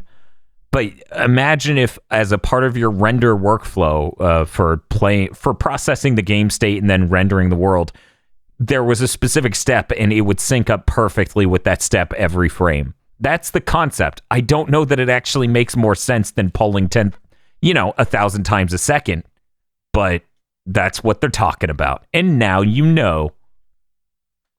That made my eyes blink out of sync. That What? You could just hear like the cartoony sound as his eyelids close one at a time. What's up, Bob? Yeah, I'd love to see some sort of like research into why this is good and better than just having the 1,000 hertz. Yeah, me too, because I don't doubt that it's better than, a shittier number, like say 100 hertz, but I fail to see how it's better than 1,000. Hopefully they'll explain that. But I've read lots of interesting, promising stuff about the Xbox X this week. There's no way it's shipping at 500, guys. There's not a fucking way. Yeah, as soon as I saw it, I was like, that thing's $700. It's isn't huge and has a fucking enormous cooling element inside, so that way it can stomp the shit out of the PS5's performance, which is weird because we're also hearing the PS5's a beast. The Xbox One X is still $500. They're not going to like cut it down to 300 and then launch this thing at 500. Feel they drop that thing to 350 constantly. That thing's 350 probably right now. Yeah. It's the quotation mark sale is almost always on. Yeah, they've been doing that this entire generation where they're like the Xbox One is 400 and then they constantly drop it 100. It's not even on sale right now. It's just 350. Yep. Okay. Yeah, and they but do that. Still, at the same time, this is a much fancier machine than the Xbox One X. Right, like when did the X come out? It's been 2 years now, is that right? Yeah, it's been 2 years. This thing, literally, on paper, twice as powerful. In reality, way more powerful. Also, way hotter. Also, very hot right now. Incredibly hot right now.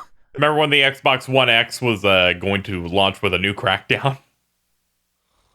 Remember the beginning of this entire generation when Microsoft said the cloud is going to process games on the Xbox One. The infinite power of the cloud. Actually, you say that. But then later Microsoft clarified that each Xbox One owner will be able to utilize 10 times the power of the Xbox One worth of cloud processing power. So much power. That's just so much. Wow, that's just a fucking lie. Yeah, there was a lot of that then. They were like, it can help with lighting. And I'm like, if it helps with lighting, then your lighting is like 3 frames too late and that looks like a horror show. I wish they had tried it. That'd have been raw. They probably did try it and an intern fucking puked. That's why Crackdown 3 didn't come out for years. What do you think the price difference between platforms is going to end up being? I think Microsoft's going to do their damnedest to make their low-end model cheaper than the PS5. Do you think that'll help when people go, well, it's not the good one? See, that's what's going to be really funny, since most people fall in the middle of wanting something that's like a good experience overall and not hamstrung. I do think the PS5 is going to do pretty well just for Microsoft's insane high end. I mean, Microsoft might be just confusing people too much. PlayStation might just have one SKU and be called the PlayStation 5 instead of having 5 Xbox SKUs and be like, what is that? I mean, Bob, that sounds smart, but Casey said a few months ago they're going to have, what was it, 14? Oh, yeah, 14. But those are different colors. Multiple variations for the different colors. Yes, this is this is going to get real confusing. By the way, they are colored LEDs inside. Ooh, I need my Ocean Glacier one. Yes! You finally get it. I need mine to be Gatorade orange. My experience is that the average person, only the most expensive price penetrates their brain. Because that's what happened with the PS3. Yeah, it's true. And also what happened with the Vita. The 3D one's the only one that's real, yes.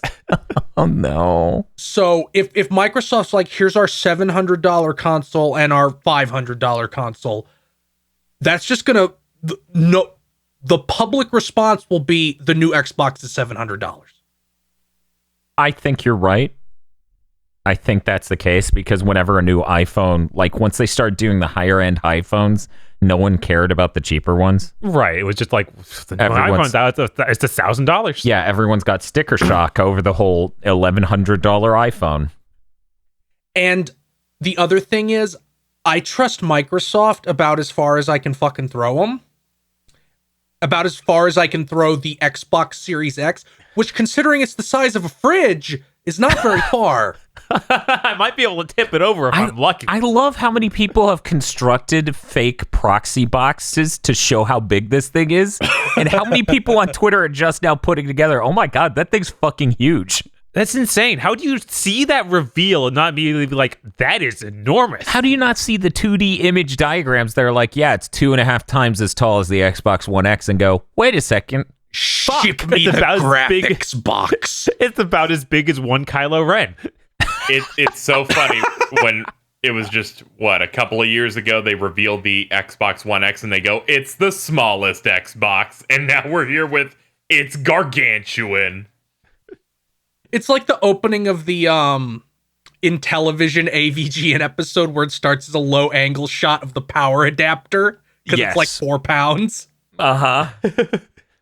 But the point I was doing fucking laps trying to get to is I wouldn't trust whatever low end thing to be worthwhile at all. Yeah, it sounds like from the rumors that the low end one from Microsoft is going to be pitched as a 1080p version. So, yeah. So what happens when the inevitable games that only run well at 1080p on the big boy version happen? If we're still having that problem next gen, that's on the developers. Yeah. like these consoles are fucking... Well, yeah, it will be, but EA is still going to exist, Dan. The freaking Microsoft ain't getting any better at this. I'm sitting here trying to imagine. It's like, the frame rate's kind of choppy. Set it to 1080p. You're kidding, right?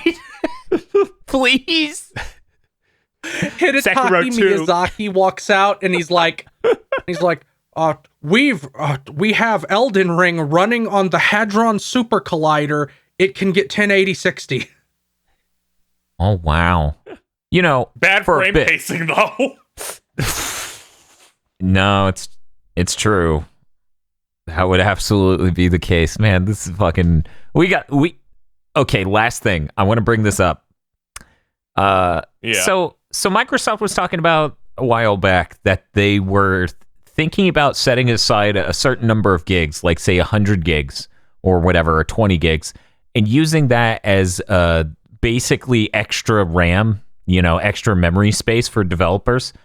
While playing Jedi Fallen Order, I was like, they could just set the checkpoint in there and then instantly load it back into memory, basically. That would be the coolest shit. That would just obliterate load times. That would be great. What I'm trying to say is in Kingdom Hearts, when you do the sled minigame... Yeah. Oh, real world applications. You might be able to retry it or exit it within a reasonable amount of time. Ah, man. I'm very excited for next gen. As I tweeted, these are going to be unreasonably powerful boxes to the point where, you know, people who are generally like PCs are just more powerful. These consoles are just bad PCs. Even they are talking to industry insiders who are developers and stuff. And they're like, no, dude, this is like fucking ridiculously powerful. Like stupidly powerful. Like, Christ, would you have to be a giant fuck up? And then Miyazaki comes out with this hammer. And he's like, oh, that's an awfully nice frame rate. It would be terrible if something happened to this frame rate. Oh, Just starts. what do you? Oh, what's this? Like something to make the camera better? No, we don't need that. He's just like ripping things out of the box. Microsoft is like, oh, you don't need to worry about that, Miyazaki. We got machine learning to move the camera. Could you imagine? That's some Bubsy 3D shit. Anyway, let's move on. It's fucking perfect. So, we got a trademark for Nier that was established, and people are thinking a possible remaster of the original could be on the way, because it has been a bit since the last real piece of Nier content has come out. I feel like there have been rumors of Nier 1 remade for forever now. yeah. A remake would be smarter because that game is really rough. Oh, yeah. But I feel like that might be It's a bad video game with a good story. Yeah, I don't think anyone I'd kind of like them to remake it because I thought the Danmaku elements, which I felt like were less prominent in Automata, were interesting. I would like that concept to be remade well. Do you think they remake both Replicant and Gestalt? No, they friggin' Gestalt was just made as a weird obligation for the Xbox in the West. They wouldn't. I don't think they'd do that. But they might make some weird smurger. You want Nier Sad Dad. Sad Dad is the one that's canonical because the DLC implies that baby Nier is him as a teenager. Okay. Like they did a DLC thing where you play as him during the war. That would make sense. He's like teenager. Huh. Yeah. So I assume it would just be Dad Nier. Right. It would just be whatever they decide is the main one. Do you think we make a third one? Please stop. Nier Emil?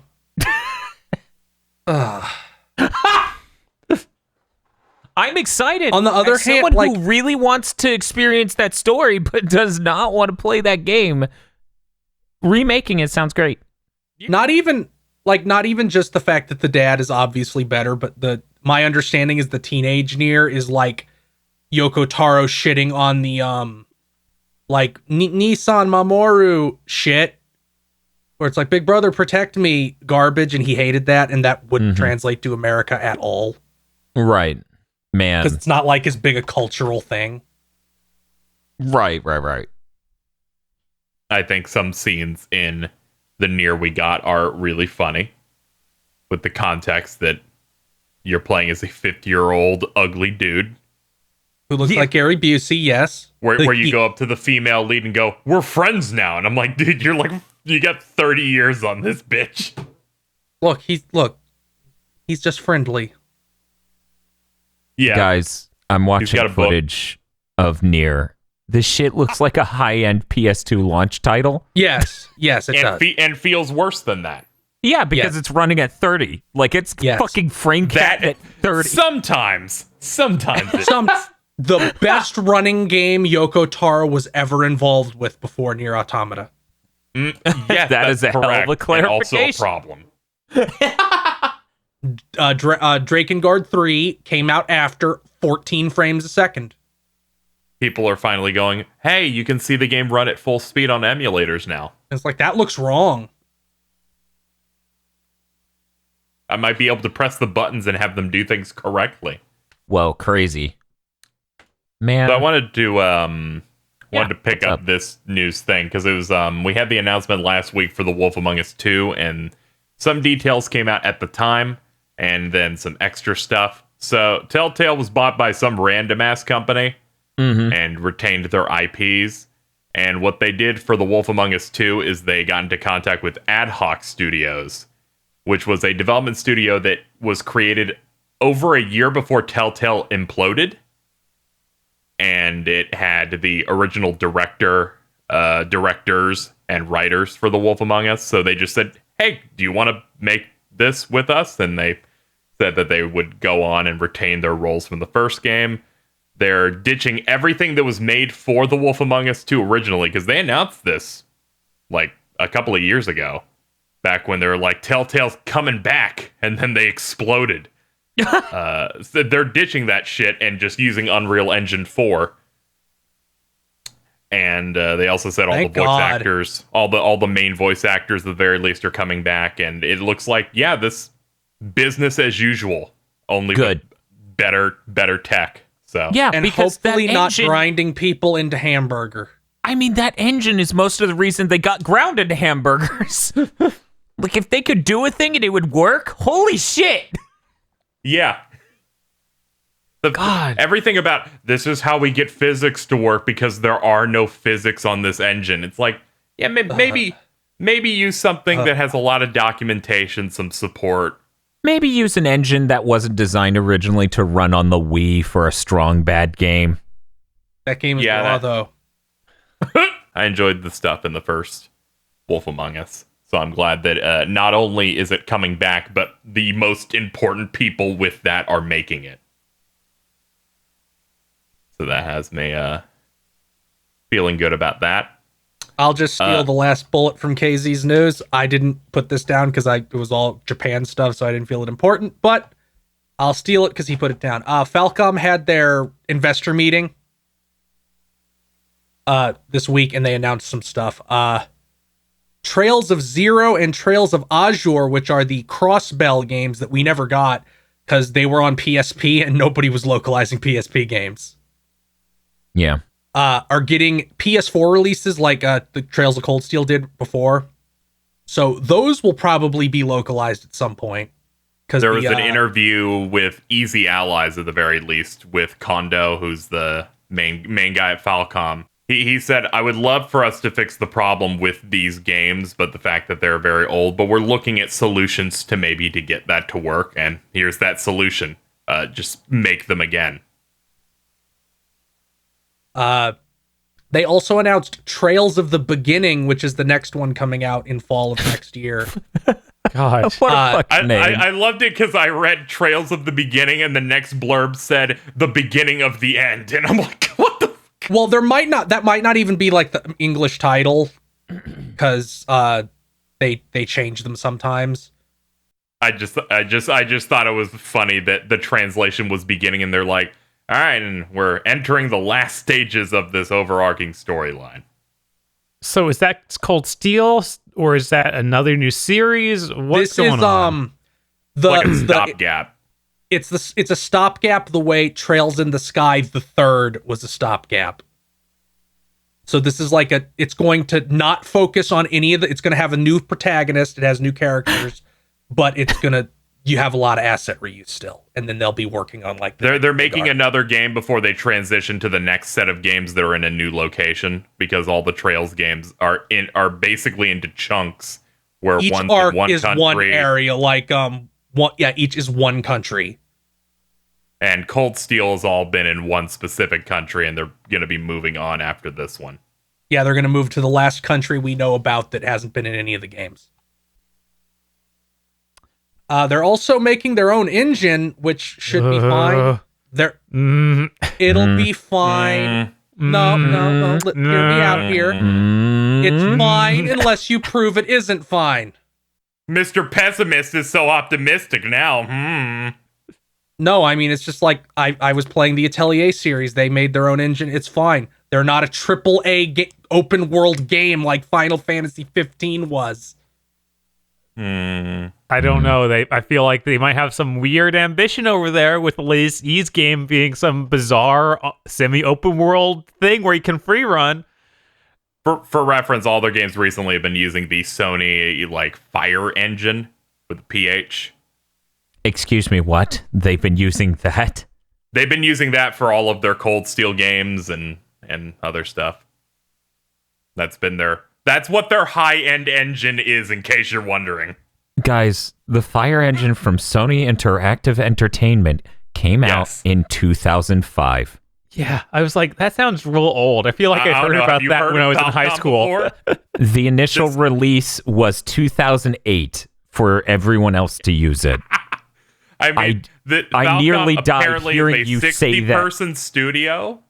Oh my God. Listen, making their own in engine. 2017, I think. Yeah, that's the big thing. Like, they don't have any. Falcom does not have ambition. Falcom is like, we'll switch to the new consoles when we're sure they won't bankrupt us. So here's some games you may have heard of that use the Fire engine. Okay, I've cursed you. Catan from Game Republic. You know, because it was 2008 when this thing came out. What? I don't even remember that one. Yeah, no one does. Knit Underground, which is KNYTT. I remember that one. Okay. Malicious, which was a PS3 action game. Please look up the GigaBoots review of Malicious. It's great. I think Bob, you're the narrator in that one, right? It was real bad. No, wait, I am. Okay. You wrote the script. I wrote the jokes. Okay, there we go. Oh, a bunch of the Atelier games used this. And Akiba's Trip Undead and Undressed. Of course it did. Look at it. It made the PS4 crash. Dragon Quest Builders used it. Final Fantasy X, 10-2 HD Remaster used it. Looks like a lot of the Danganronpa games used it, and so did Gravity Days / Gravity Rush. Okay, Danganronpa using it makes sense because there are no character models in that. They're little paper things that spin and shit. I think the idea behind this engine might be if your shit has to launch on the PlayStation 3 and Vita. Yeah, it says it added support for the Vita, and a lot of these games also had Vita versions. I wonder why they just don't want to use Unreal or something. Given how because I'm sure Sony didn't charge much for this engine. It was mostly aimed at indies who had troubles getting games running at all on the PS3. 2017, Falcom is making 2 major titles at once. Whole company money spent, slightly less than $3 million. Like, they are not a company that spends a bunch of money, so I just wonder if doing Unreal at all would be risky. Or it might just be everybody there is so fucking old they don't want to learn it. I mean, to be that's honest, always a chance. The tech problem of Japan was a very serious problem last gen. This gen, they just solved that by using Unreal Engine for the most part. Right, because people seemed like they could, or they were willing to learn it, and that we actually got Japanese documentation. Mm-hmm. And that's why we're in such a great era for video games. I'll laugh if, like, 2 years from now, they're like, we're just fucking switching to Unreal 4. Fuck this. Because I half expect that to happen. Watch, it's really just one tech guy at their studio is like, I really want to make a new engine. I want to do that. That's my ambition. It's like, Steve, they have I think they have their own engine. Because Ys 8 didn't run on fire. Yeah, that's what I was saying with Ys 8 was bizarre open world ambitions that scare me. I mean, Ys 8 isn't. Ys 9 is what just came out. Ys 8 is a completely normal game. Yeah, Ys 8 is the game from 2016 where I played the demo and then went, yeah, I guess I don't like new Ys games. Ys 9, I think, isn't even open world. It's just like, our areas are slightly larger than before because this one isn't on the Vita. Let me rephrase this. Ys 8 came out in 2017, basically everywhere on every platform. The only release that was in 2016 was the Japanese Vita release. So it's disingenuous to call it. This uses an engine called Yamaneko, is what Ys 8 and I assume Ys 9 use, and that's their own thing. And it's at the point where they started making a game on an engine called Yamaneko that they went, guys, we need to make our own engine. What are we doing? I mean, I think they've used that for a while. Oh my God. What the fuck? Yamaneko? I'm gonna have to see this name for this engine. Right. I need to know what this engine is. Well, it's their proprietary engine, so there's like almost no Oh, so they named it like that. Okay, Yeah, got they it. named it. They're the problem. They are the problem. Okay, got it. And it's okay. I heard Ys 9 has Monster Boys. Yes, it's Okay, like, so you don't even. It doesn't even matter what engine that's on. That has a demo.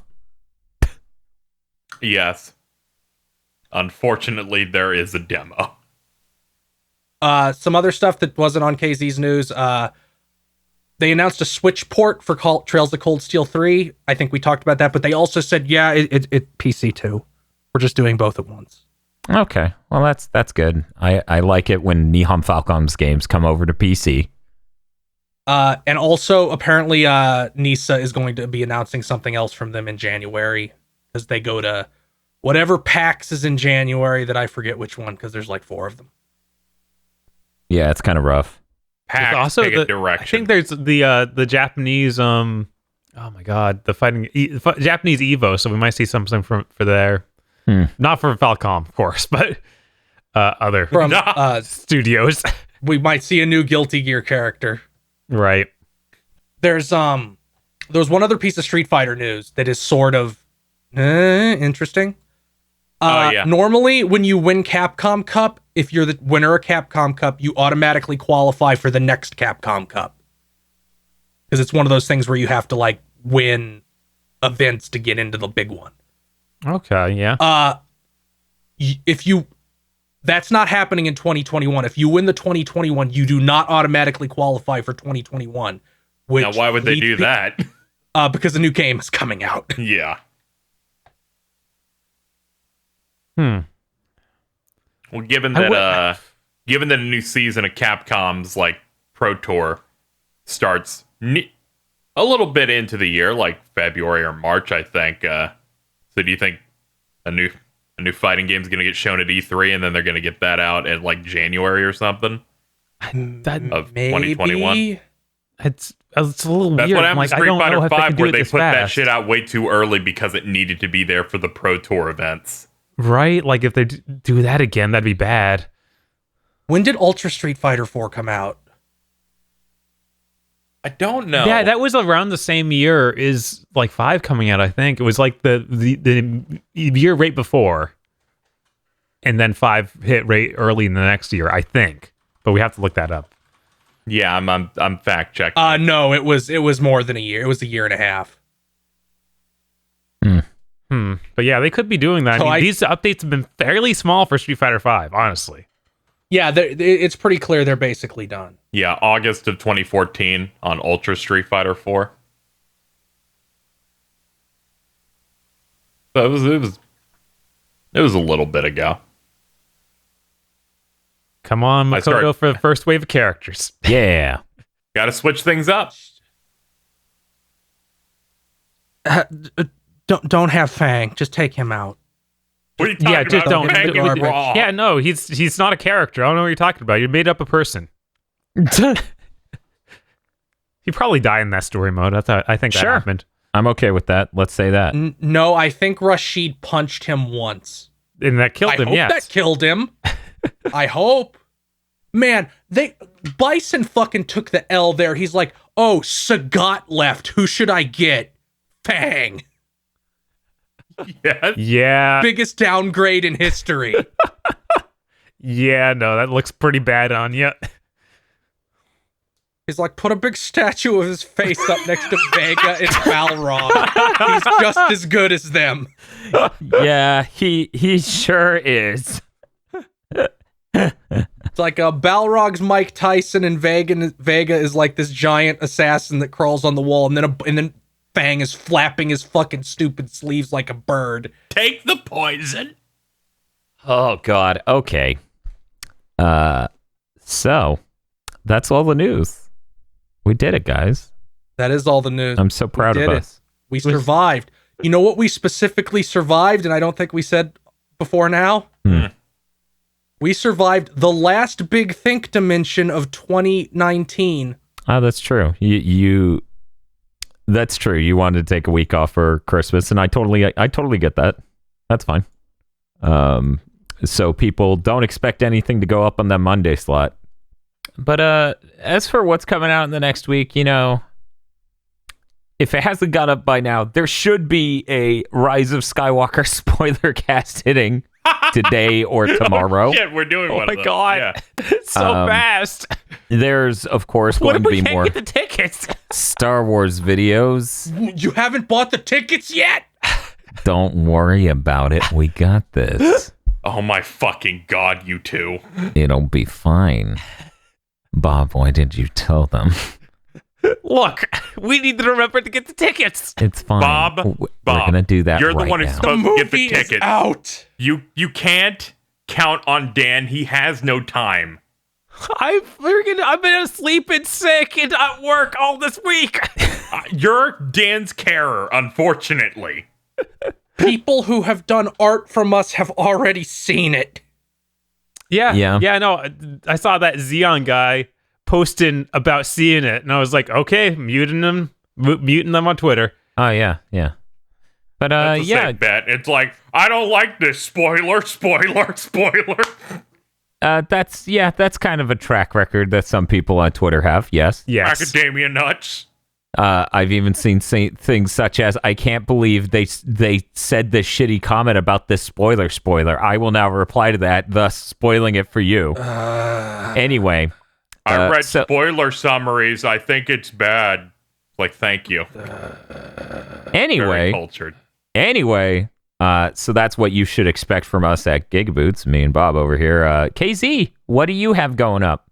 You doing nothing particularly new, I don't think. I'm just doing my best to get normal videos up. It's mostly Trails in the Sky the Third, because Fire Emblem is done. It's all been released. Oh, that's a shame.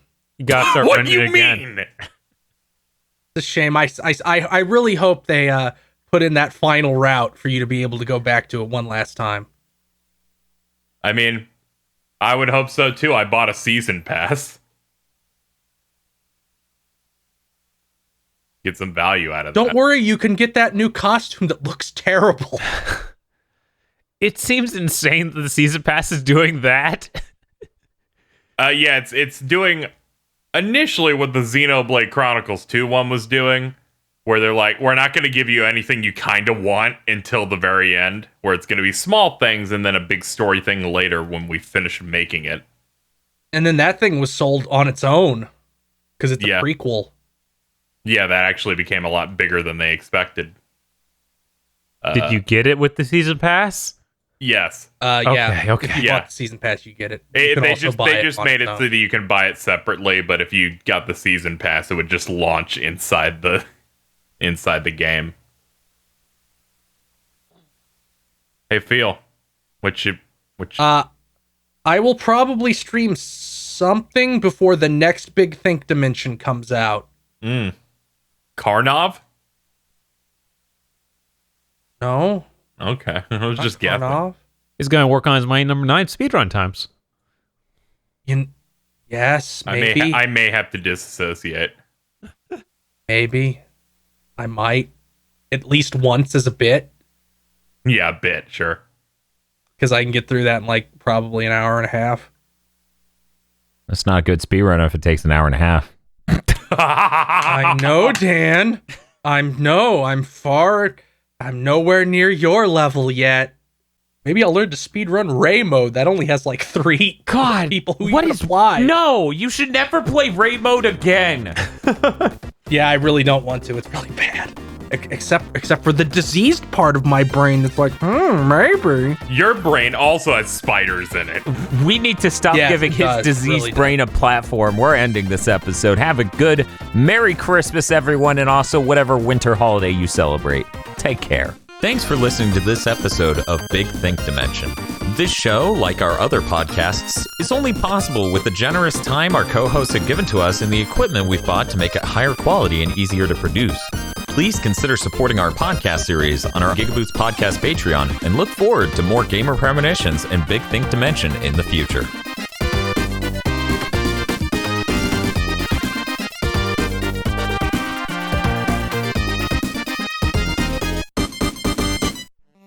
The GigaBoots videos for this holiday season have been brought to you by our generous executive producers, Vincent Pover, Nicholas Cameron, E. Lee Broyles, Star Falcon, Spaceman Spiff, Danny Richardson, Dryzart, Red Blaze 27, and Dandy Cageford. Thank you very much to our incredibly important executive producers. And also these guys. If you want to join the fight for good content, then go support us on patreon.com/gigaboots to become an executive producer today.